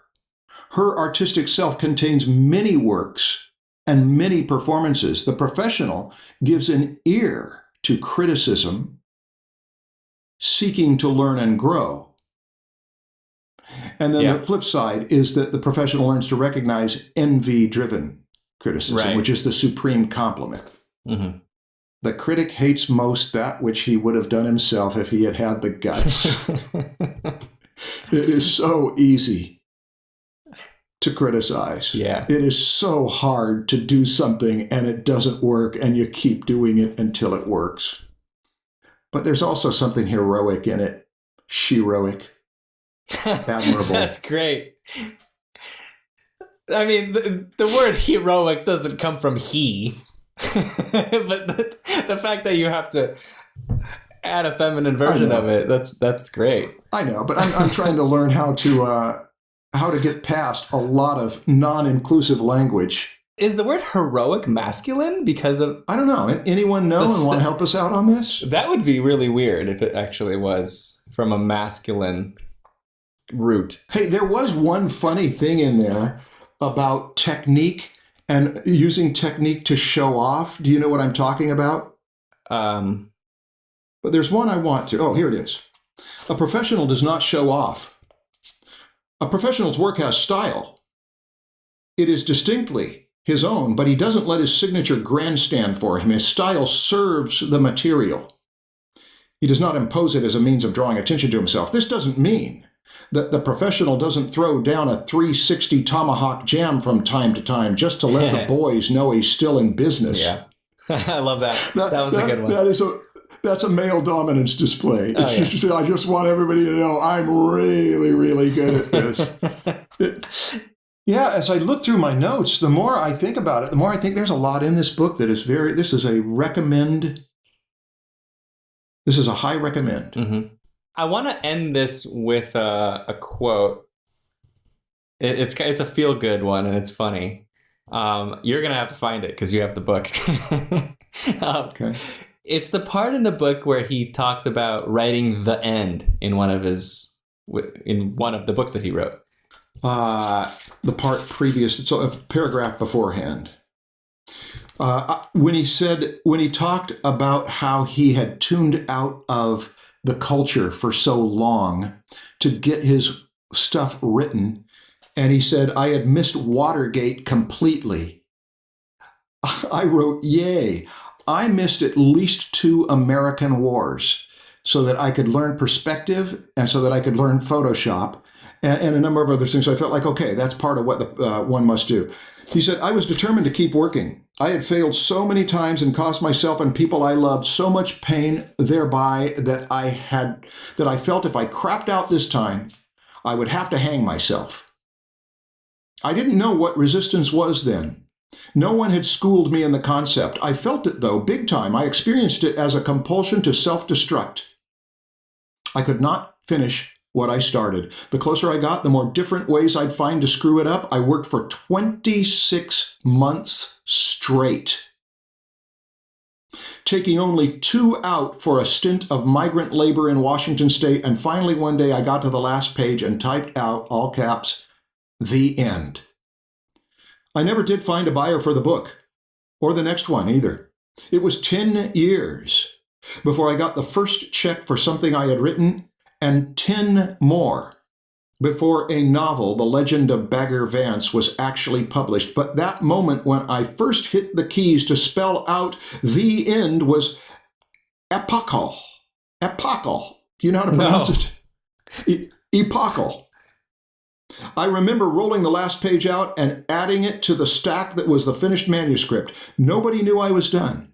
Nobody cared, but I knew. I felt like a dragon I'd been fighting all my life had just dropped dead at my feet and gasped out its last sulfuric breath. Rest in peace, motherfucker. Next morning, I went over to Paul's for coffee and told him I had finished. Good for you, he said without looking up. Start the next one today. Oh my God, I think they didn't use the F word in the audio version. I totally didn't know. I think they changed it. Yeah, they may have. You may. If we include that in this podcast, we lose our algorithm. I found that it really is inspiring. It defines the struggle we go through, that we're there, we create the work, and that ending is so satisfying. Even though nobody knows about it, we're just there doing the work, and it's a battle. And when we finally finish one, it's like we're killing a dragon. Yeah, do you remember the last thing that he brought up? What's that? Was if we were the last person on Earth, would we still show up at the studio, the rehearsal hall, the laboratory? We must do our work for its own sake, not for fortune or attention or applause. Wow, that's a great attitude. That was that if I knew the world was going to end tomorrow, I would still plant the apple tree today. Yeah, that's when he was talking about territories for artists. How we know our territory. This is ours. And that even if we were the last people on Earth, we would still show up in this territory because this is where we want to be. In the last section, he talks about the difference between hierarchy, that's knowing our place in the power structure, and territory, that's knowing our backyard, our area, our sketchbook pages, the things that we have a domain, a territory that we have mastered. And we have to pay attention to the hierarchy. But as soon as we pay attention to the hierarchy and do things to change our position in it, we start to lose something important. We start to become competitive. We start to become political. We start to sell out. I've observed just political hell in recent years in an environment I've been in. And it's all about that. Who is in charge and who is going to be the one who says what other people do? Whereas territory, if the artist keeps their mind on, I've got this territory, it may be my classroom, my painting, my studio, the thing that I'm making a little money from, that if we keep our energy on that, that's where we're going to thrive, planting our garden and switching from the war metaphor, even though there's war that goes on in gardens. There's the insects between the plants and the sunlight and the rain and all the other stuff. There's all sorts of battles going on. But the gardening metaphor is a very good one, that you've got a garden and you do the work of the garden and you're not the one who makes the plants grow, but the plants can feed you, and it can also be very satisfying. I think there's a reason why a lot of people, especially recently, have started to take up gardening. It's a fundamental, archetypal, creative territory. So maybe we should now find a book called Art as Gardening, or The Garden of Art, or seek another. What do we do next? I liked doing a book. Yeah, that was fun. Julia Cameron's book, The Artist's Way, would be certainly a gender balance. She's got a whole different vibe than a drill sergeant. Oh, okay. Interesting. I read Art and Fear right around the same time I read this book, and I liked Art and Fear. There were two guys that wrote Art and Fear. I can't remember their names, but that was a very good one for our audience. Does it have a similar goal of trying to get people to tackle their passion and go after that thing that they want to do in life? Is that what the book? Yeah. Oh, cool. Okay. I thought that you had read it. Why? No, I don't know why I haven't. And you really liked it at the time? I liked it. Yeah, I liked it about as much as I liked The War of Art, which was enough. And I think that if I read it again, I might like it more. Okay, cool. Let's do that one next. Okay. If it's related to this one, we can connect the two a little bit. Great. Okay. Well, thank you, Marshall. Thank you for everybody listening. Yes. Thank if you. you have read the book, let us know in the comments what you thought of it. Anything important we missed. Anything you didn't like about it. And then, yeah, if you haven't, go read it and let us know. Yes. Thanks, Cool. Dan. All right. Bye, guys. Okay. Give us those TikToks. See y'all.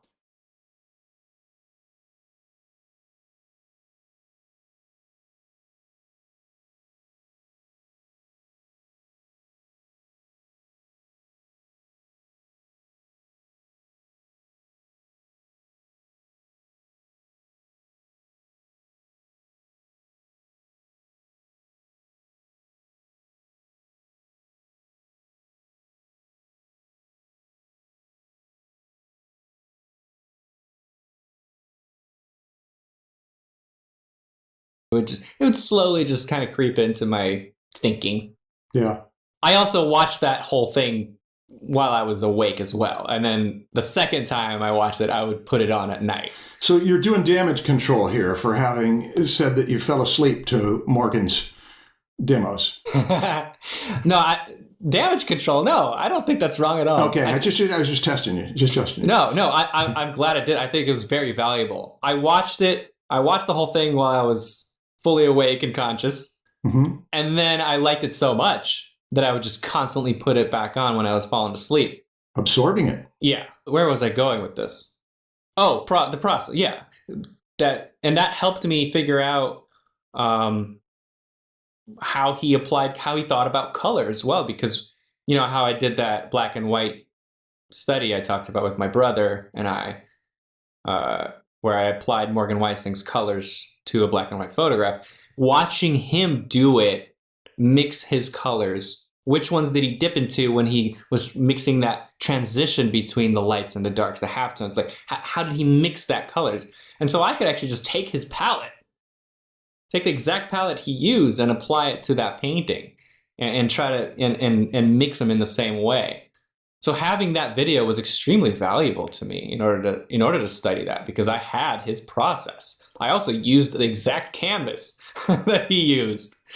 You know, you're bringing the grown-up in to see how they make their moves, and then you assimilate those moves. Yeah, the canvas has nothing to do with the colors, but still, I was just trying to mimic him as much as possible because it was there. It was available to me in that video. Why not just try to do as much as possible like him? Yeah. And that was before YouTube. Yeah. Right? Now there's YouTube, and now you guys have no excuse asking, how do I study process? There's one thing that can be confusing here for beginners, is a sense that there is some one correct process. And if there's any one correct process, it's divergence to convergence. And that's a great big category of just start out with a lot and then end up with the best. But I always wondered about how Heinrich Kley worked. And I heard a little bit about how he worked from Harold Sieperman, who knew some people who knew more about him. But Claire Wendling, who's been influenced by Heinrich Kley, and if you don't know Claire Wendling's work, you should see Claire Wendling's work.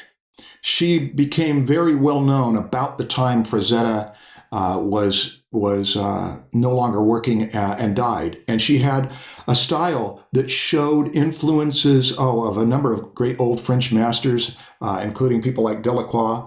And she had some of Heinrich Kley in her, some of Frank Frazetta. But she wrote in the book Daisies that came out in 2009, there's a little bit in there about how she works. Listen to this. Wendling prefers the cohesion of a drawing created in a single pass without erasing. She will often redraw a complete image over and over, making changes with each pass until she is satisfied she has reached the final version. She says this technique, while labor-intensive, is her way to, quote, keep my hand loose and to maintain from rough to finish the vitality of the first pass. Quote, when one is all warmed up with urgency to draw, it can be very pleasant, unquote.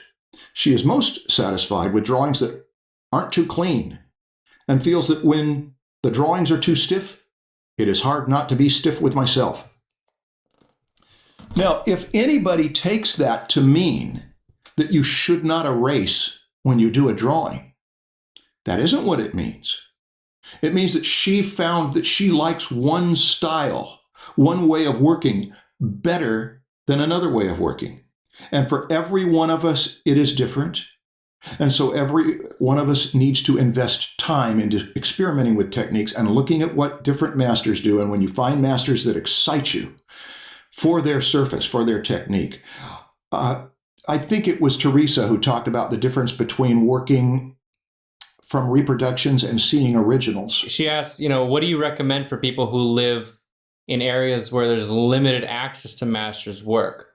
I mean, the answer to that, I think there's only really one answer, is you have to work from photographs. If you have no access to originals, you have only one other option. Unfortunately, yeah. But I mean, I'll tell you, I have only done one master study in a museum in my whole life. And it was a year and a half ago with Cesar Santos, and I recorded that vlog. And even then we only had an hour to do that drawing. I did more of a sketch. I didn't really do a true master study. I was recording a video and trying to be entertaining, and it wasn't. So basically, I've never really done a true master study from life, other than copying Jeff Watts' quick sketches and my instructor's drawings. I had those available to me. But as far as pieces from museums, I didn't either. Even though I live in Southern California where I had a lot of access to it, I didn't do it. And I think most artists don't do it at museums. The only one I know that regularly does it is Cesar Santos. Right?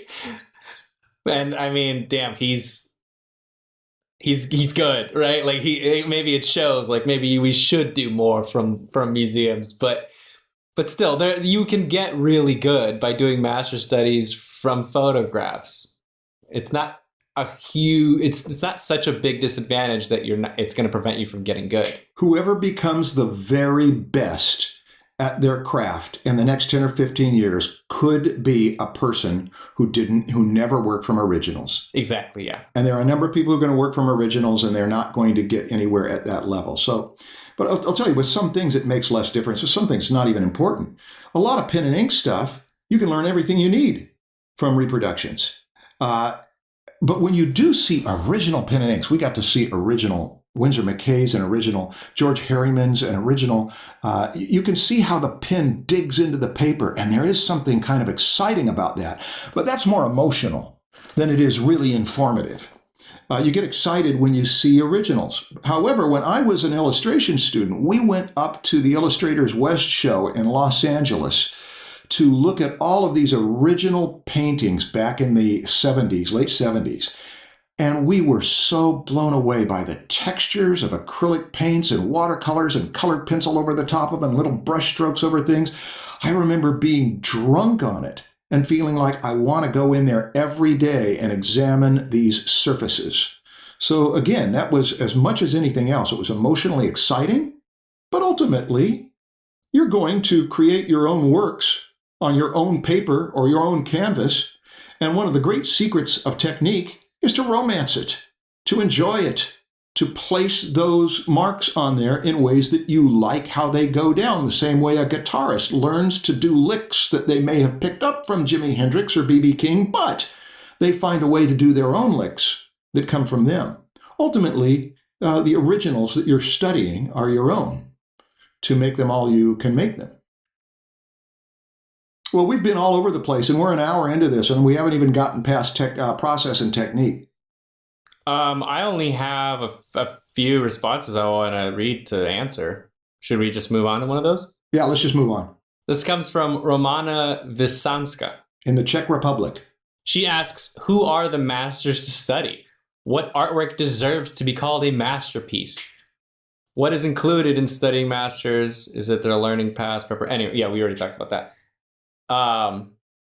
She's basically asking, who's a master? How do I decide?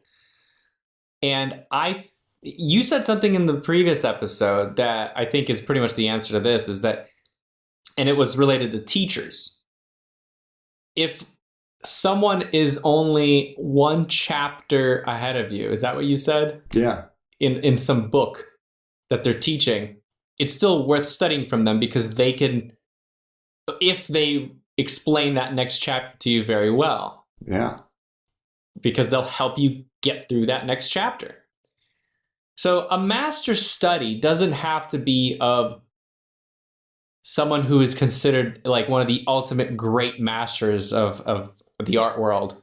I think that as long as you know what that person is strong in, and you study the correct thing from someone, you don't even have to study a professional artist. If you have a friend who is also a student, but damn, they're really good in their gestures.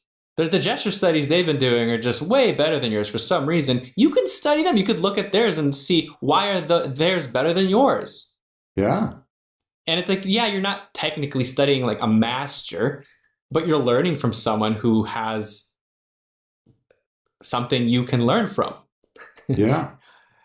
The danger is that you might pick someone who has some weaknesses, and you might absorb some of their weaknesses. So it's always safer to just pick someone who's known as a great master. There is one way to help cover for this. Okay. Somebody pointed out that people go wrong in many directions. But that's why when you have several people together, one person might want to go wrong in this direction and someone else is on that team that leans them the other direction. It's why you don't want to choose a single parent, a single master. You want a variety of influences, and that way you can choose which ones are better and grow in your test. But we talked about that with art parents. This is that the choices themselves are important for the growth. And I mentioned pen and ink masters, and we looked at Claire Windling's approach to it, and you've mentioned painters and brushmanship. Yeah, and I think it's also just very personal. Someone that you think is worth studying, I might think is complete trash. Like, there's no way I want to absorb anything from that artist. You know, it's very personal. It's about taste. It is. It depends on what you want to do as an artist. You might want to be an abstract artist, and I might say I really don't.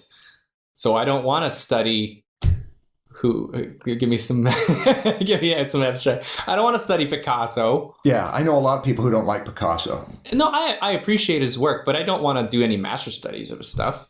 I personally don't. I'm not drawn to do work like him. Right. That's not to put down any of his contributions to the art world. It's simply that I don't want to do that. And you might see his abstractions as absolutely inspiring, and you want to inject some of that into your own work, and that's perfectly fine. So who is a master worth studying? It's completely up to you. Yes. If you want some advice, go to people that have got some experience with who's studied which masters and copied which masters. That's why we're here. It's our function today on the Draftsmen podcast to let those who take the time to sit and listen to us, that they'll have some names and some direction. Yeah, and we've mentioned many artists in this episode. Art parents and get motivated have been like our main things. Oh yeah, the art parents episode alone. Go to that one if you want a list. But this episode is going to have some really long show notes, I believe. It's just going to be a giant list of artists and resources. You want to move on to the next question I've written down here? Yeah, let's move on to the next one. Jim A. says, when studying masters, I want to know as much as possible about the thought process of the sequence of decisions that the artist makes when creating artwork. So studying masters is about discovering a way of thinking as well as examining a method or style. Jim A. also says, It feels like we're moving into a new golden age because there are so many opportunities to literally look over the shoulder of an artist as they work. Not only that, but they can narrate what they're thinking at the time. This is why online courses and live demonstrations are so useful. A third thing he says, after studying the masters and making master copies, a great exercise is to keep their methods in mind and try to create something completely new. Yeah. We said, yeah, Jim did our episode before us. Thank you, Jim. Those were all of those are great contributions. Okay, let's move on to Lai Yu Swan. He has 3 questions. First one, do you think old masters' works are more worth studying than modern ones? I think we disagree about this, Marshall. I'm not even interested in answering that question. Oh, come on. That has been asked so many times, and here is my question to that question. Why is that important to you? Well, they want to choose. Maybe this is why. Maybe he or she, I don't know, maybe he's more drawn to more modern works, but he feels guilty for not studying old masters. And he wants to know if it's okay that he just studies people he sees on Instagram. Maybe that's well, I don't know if that's what the case is, but yeah, but it's sort of like, is vitamin D and fiber better than vitamin C and protein? It's like I don't want to play that game. I think that if you are looking at everything that's happening right now, and you're not paying attention to the great stuff that's happened in the past, you've got a vitamin D deficiency, and that you should put vitamin D and fiber into your diet. Okay, so the answer is both are good. Yeah, they're both good, but what you don't want to tell people, what you don't want to tell young people is only look at the stuff that's happening now, man. That's the thing that you care about, is what's happening now, because you're going into a field and you got to know the industry, because they all do that anyway. So there's no need to admonish people to pay attention to their favorite rock star artists now. The need is to say, let's pull back and get some context. Why not just balance it out? Do both. Yeah, that's right. Pick from both pools. Yeah. Should a beginner focus more on studying reality, like still lifes, models, photos, or master's works? Again, I think your answer, both, right? It's not this or that. It's both. A beginner, however, the question was specific, a beginner. Personally, I do have a preference. I think a beginner should study more from life. Okay, tell us why. Because it's easier to learn from life than from masterworks. Masterworks take some experience to be able to decipher. It's a puzzle that you're not ready for yet.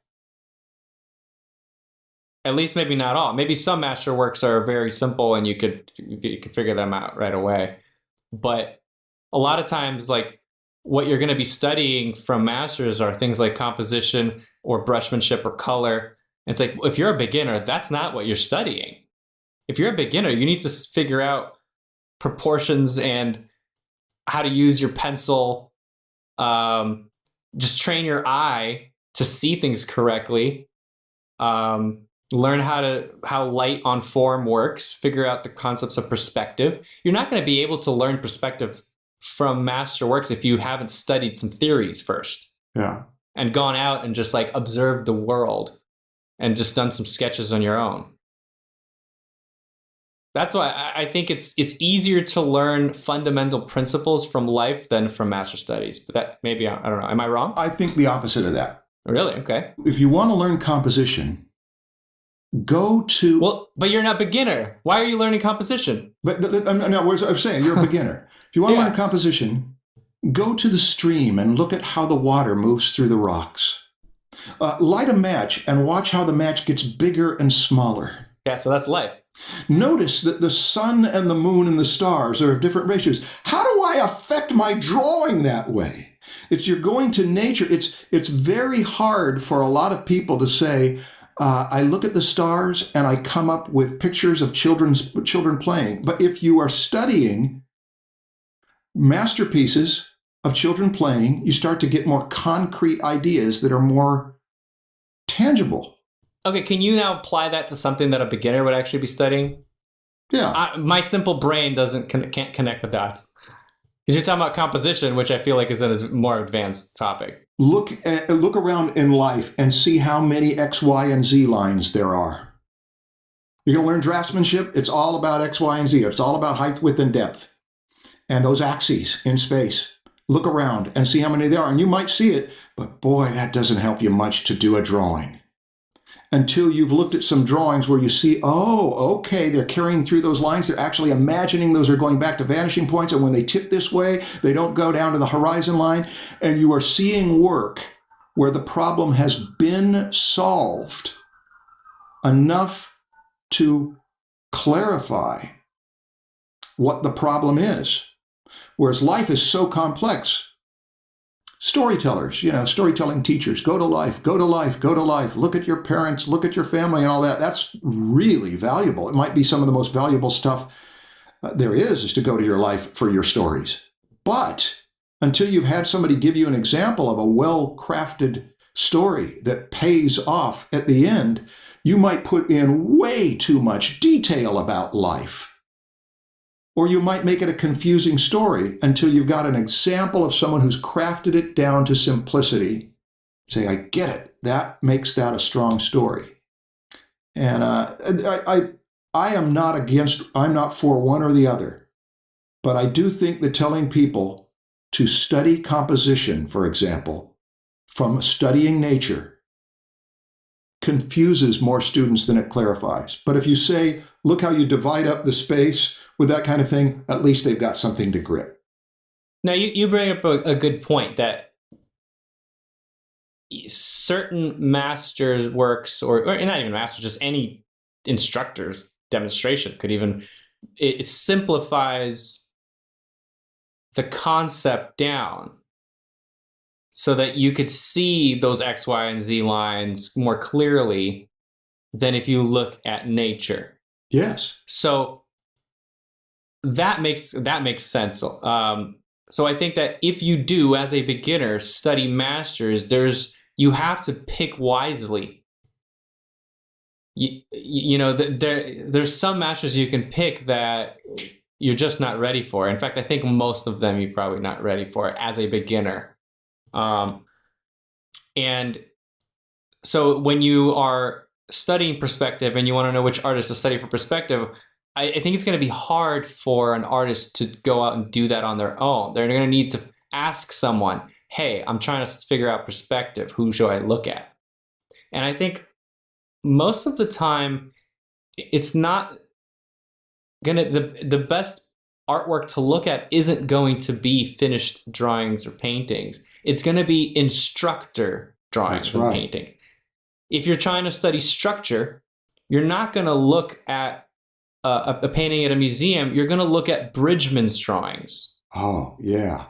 Right? Like, that's much better to look at than a final masterpiece. Yeah.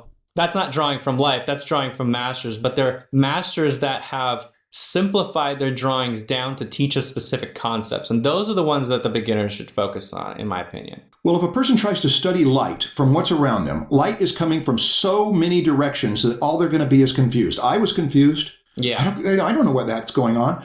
Bernie Wrightson learned to draw the way he drew from 3 sources that he cited. One was John Nagy's America's television art instructor, who showed how to light a ball and a block and that kind of thing. The other was the famous artist mail order school. And then the third that he mentioned to my students was the early Universal horror films, the ones from the early 1930s. Now, the 2 art instructors, or the art instruction he got, was one kind of teaching. But when you're looking at those black and white early 1930s films, you're seeing strong key light and often fill light. It's classic Renaissance lighting. And that's harder to learn it from until you've had somebody show you how to shade a ball and move the core shadow around. But once you know that, studying those old movies is a step towards studying life. because the lighting is more distilled, designed for effect, than the room that you're sitting in right now, looking out, trying to make sense out of it. So that's why I think, and particularly for drafting, particularly for learning anatomy and perspective and rendering, that going to teachers, gosh, if you're going to learn perspective, you look, what drawings, what masters do you look at? You look at Durer's drawings, you look at Scott Robertson's drawings, you look at Feng Zhu's drawings, because they're going to show you all the hidden lines. Okay, they opened up what they were thinking underneath the hood, and they talk about it in their demos. So yes, that's learning from masters as opposed to trying to figure out perspective all the way from scratch like they did in Florence 600 years ago. Yeah. Now, I think now I've kind of changed my answer, not to your answer, but to basically it's both. You got to know when you need a dose of one or the other, and it's when you've spent too much time. Oh gosh, somebody posted this. I want to get this quote from Da Vinci. Okay. This is Leonardo da Vinci. Painting declines and deteriorates from age to age, when painters have no other standard than paintings already done. Hence, the painter will produce pictures of small merit if he takes for his standard the pictures of others.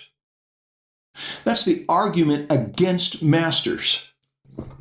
So where do you go when you're at that point?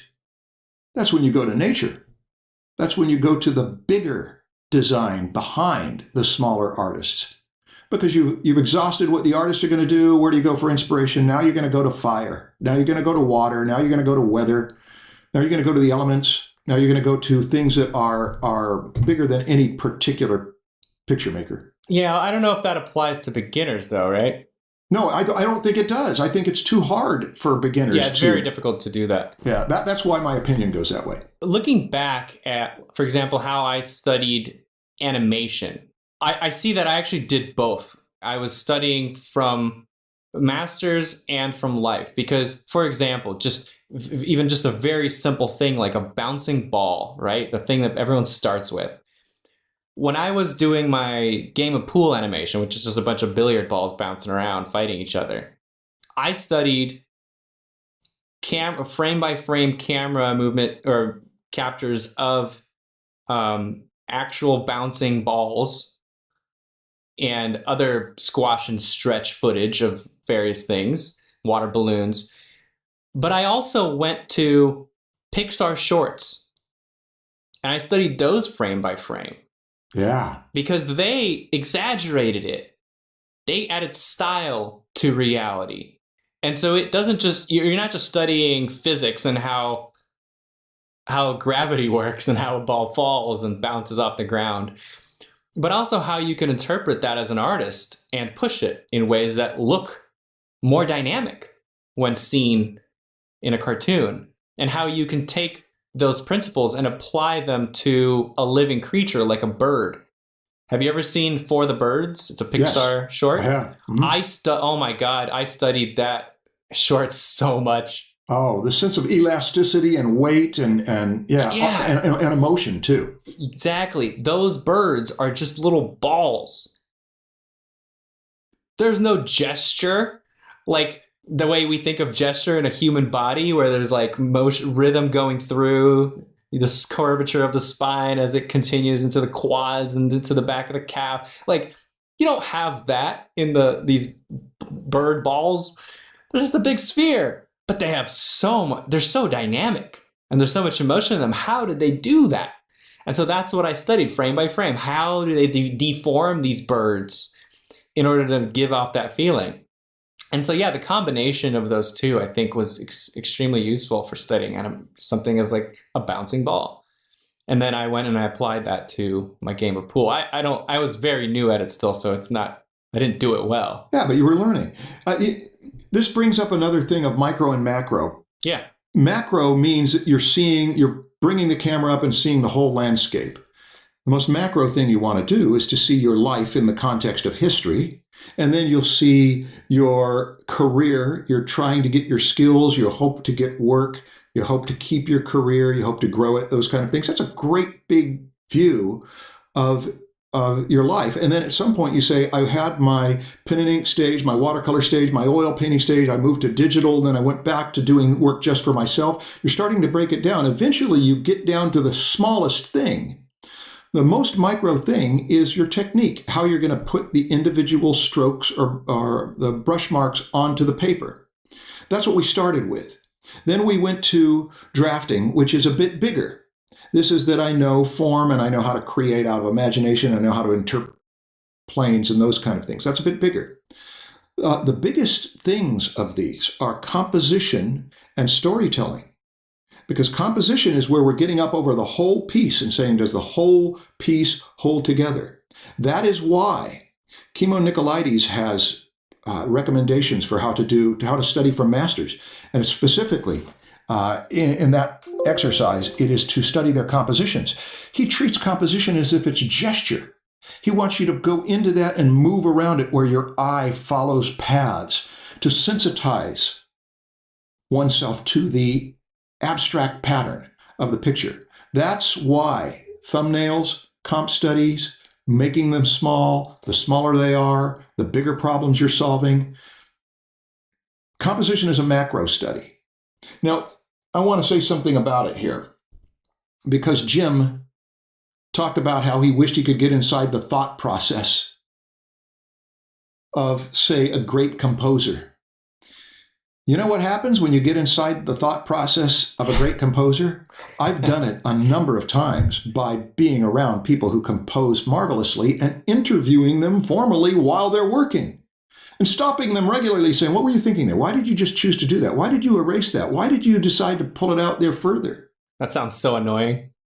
But if that's what the purpose is, this is demos for students. This is a class, yeah. You'll get stop, and sometimes there will be a reason.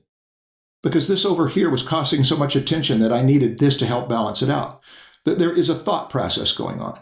But as often as not, I would get the answer, it just felt right to me. And so it's not so much a thought process as it is a feel process. Both go on.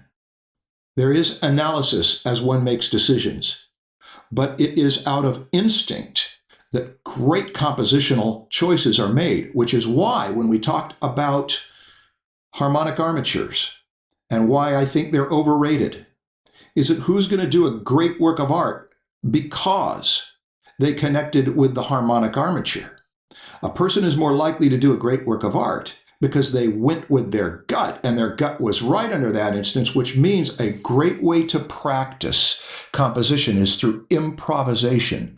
A lot of improvisation, so you start to get in touch with what your instincts are. Yeah, and they've developed their gut. That's right. A beginner could trust their gut and get nowhere. The point is, as a student, is to develop your gut so that you can trust it. And then by the time you consider yourself, a professional and you're experienced, there's no thought process anymore. You're just going through a bunch of gut trusting steps. Yes, when a musician plays an amazing arpeggio, they aren't thinking of every individual note.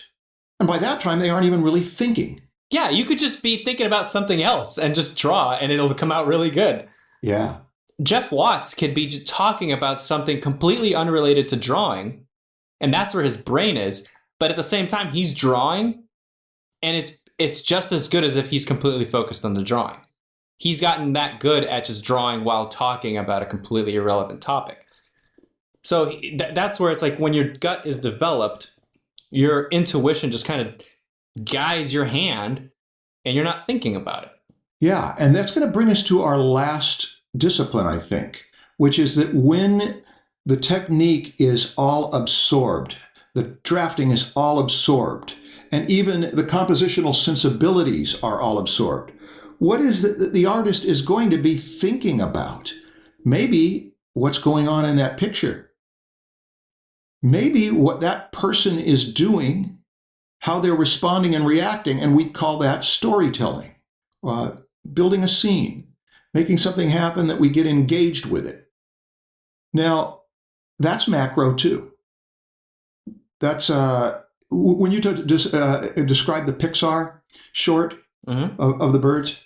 The macro thing is that it's a story that goes from beginning to end, and it has a flip-flop and irony at the end that's satisfying. That's a macro view of the story. Yeah. What's a micro view? The frame-by-frame analysis that you noticed how it changes this much, they add a little motion blur, it changes a little less on this one. That is the micro view. And the micro and macro are very important in any discipline. And the coming up with lots of ideas and being free with them, diverging, spontaneous, improvising, going with your gut is important. And then finally, being critical enough and analytical enough to know this is the thing that we finish with. And who would you send people to for storytelling? Depends on the medium of storytelling. Can have so many different mediums. Yeah. I don't consider myself a good storyteller. So you're asking the wrong person here. So I don't know if I've studied it enough. The first person I think of would be probably the first person you think of, because in the 20th century, as a single picture maker... You talking about Rockwell? Rockwell was a great storyteller, and also Rockwell said in his book that every decision he makes in that painting, every decision has one supreme purpose: to tell a story. So that's what he's filtering everything through, is that this is an entertaining scenario. And plus he's great at everything else. So of course he would be in there, but Gary Larson with the Far Side Comics and cartoonists galore. Cartoonists are also good to study for drafting, because a cartoonist knows how to turn form around. The classic cartoonists really knew how to do that, and they simplified it so much. But you go to movies as much as anything else. Yeah, movies are a great way to do it with, sequentially. Yeah. Similar with comics. If you're trying to do a story within one single painting, that would be someone like Rockwell. N.C. Wyeth and Howard Pyle were very good at it too, but they were understated and they were very different in how they approached it than Rockwell. But still, they were storytellers, but they were storytellers where you're reading the book. The book is going to tell you the story. I'm not going to tell you the story. I'm going to shine some light into the cracks that the story doesn't show you and see what that might have looked like to expand the story a bit. But storytelling is a huge subject. And where do you go for storytelling? Well, that's a whole other podcast. It's okay. Peter Cohen asks, what are some artists, or even better, specific images that you all have learned from the most? A Bridgman head with the blocky cheeks and the blocky forehead and reducing it to simple planes. I learned more about head structure from that single drawing than I did from all of the analysis of photographs and all of the painting stuff that was too complex, because that boils it down to the architecture of the head. Do you have one like that? Mine would probably be Loomis's head. Yeah. I've studied that one probably the most, probably because I taught it extensively. Yeah. As far as a single image, there is one where it's a 3/4 view of the Loomis head by Loomis that I dissected. Yeah. Yeah. We both chose ones that teach drafting too. Well, of course. Because that's what this podcast is. Yeah. Yeah. And we both chose a head. Yeah. Because everybody has one. Yeah. I mean, portrait is like, you can't avoid studying that as an artist. You can actually avoid. You can, I guess so. People do all the time. Yeah. Well, okay, sure. Let's end then with just a little reorientation. Do we need to? We are all beginners at some point, so we need to choose masters, grown-ups to learn from. Uh-huh. And some will be good at teaching us one thing, and some will be good at teaching us another thing. And some of them are so admirable, but they don't really talk much about what they do, but we just observe them and see if we can teach ourselves from them. But the whole idea of learning from masters by studying and copying them has been a theme that we've started with since the Art Parents episode. And it's one of the most exciting things I know about training, is that you get to choose the masters that you want to grow up to be like, and you get to study from them. And if you've got a teacher who's helping you say, look here, look here, look here, for this. I hope we did some of that in here. We didn't do nearly as much as what will happen in your life in the coming days or weeks or months as people start discussing this and choosing their favorites. Stan, good spending all of this time with you talking about masters. Thank you for taking the time to listen to us. This was fun. Okay, guys, thank you for joining. Give us those TikToks and the likes and subscribes. Make sure if you want to watch this that you go to our new Draftsmen channel. Yeah. It's not that new anymore. We're like 10, 12 episodes in, but that's it. Bye, guys. See you next time. See ya.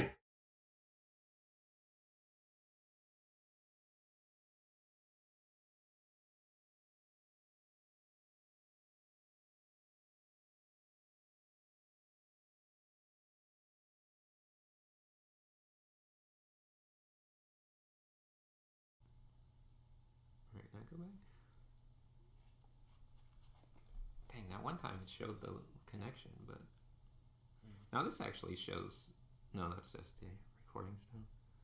Yeah, I don't understand why. Okay. Maybe reset the stream key and try another one. I just did that. Wait, it's working. Is it working? Wow. Oh yeah. Okay. Yeah. All right. Great. Welcome everybody. We finally figured it out. We got Cynics here. Hello. And we're celebrating the Proco launch of the new Proco website. And so through May and June, we're gonna have people every day doing stuff on Proco.com. Today we got Cynics, aka Robert. Yep, we figured it out. Yep. It took us a few minutes, but we figured out all the issues. Yeah. So he's gonna be doodling stuff. We have no idea what. He already got started. There you go. Wow. Yeah, there's a little bit in the corner. Yeah, he already. Oh God, this thing's tough. No, you pull it out that way.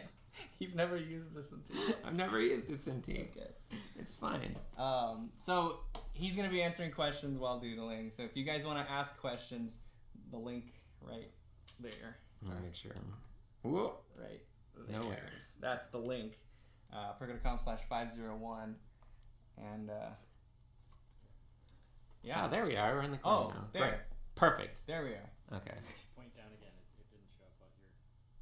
Didn't show up on the. It will. It's lagging. It's fine. It's probably like right here.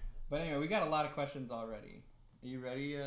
I'm ready for questions. Should I I'm call ready you for Cynics or Robert. You can call Rob? me whatever you like. Call me by your name. Call me by my name. I'll call you Proco. Oh wait, that's right. I got the keyboard so far away. Okay. All right. Anyway, I got to do some spirals to warm up. Hold on. Never used a Cintiq in my life. What are you gonna start with? A spiral. Oh. I'm warming up. I'm warming. This is called a tempo exercise. Oh yeah. Yeah. Spirals. Is there anything you're trying to do with the spiral or any spiral? Yeah, I'm trying to warm up my arm motion so it's nice and loose, so I'm not tight on my arm. Got it. It's a functional thing. I'm also trying to build up my proper speed and tempo for how I want to make marks. Okay. So I just need to, How it's long a good way do to you do that for? Usually just a few, like that, That's like it? You're done? 15 seconds or something. Sometimes I'll try to make some lines, see how those are feeling, just like make some random. How are those feeling? They feel pretty good. I'm okay with them. Good. I'm ready to go. Yeah. Christian, while I'm logging into Slack here, do you? Is there a really good question to start with? Let me see. Okay. Ball asks, can you draw Proco's majestic forehead so I can finally make a proper shrine? Wow. Okay, if you didn't hear that, can you draw Proco's majestic forehead? Mm-hmm. I mean, I can try to a proper shrine. I can try to, like build out some kind of. Is it really that big? I mean, it's fine. I can pull it back for you guys. There you go. Oh, wow. It's even better. But from here, it's not too bad. Forgot which way my swoop goes. All right, yeah, that happens all the time when you got the camera going. It's like, oh no, I've messed up my swoop. Oh gosh, it's all over the place. All right. Wait, now I forgot which side my swoop goes. Okay, now I got it. Your swoops go the same way? No, They do. wait, no, they don't. Yours is swooping that way. Mine. Wait. This is the camera. It messes me up. Let's go. Let's go. Let's get this thing started. Yeah, okay. Give us some good questions. While I draw... yeah, I'll figure it out. Whatever this is. Well, my forehead, I guess. Oh, yeah. Yeah. Whatever. No, okay. It's fine. Don't worry about me.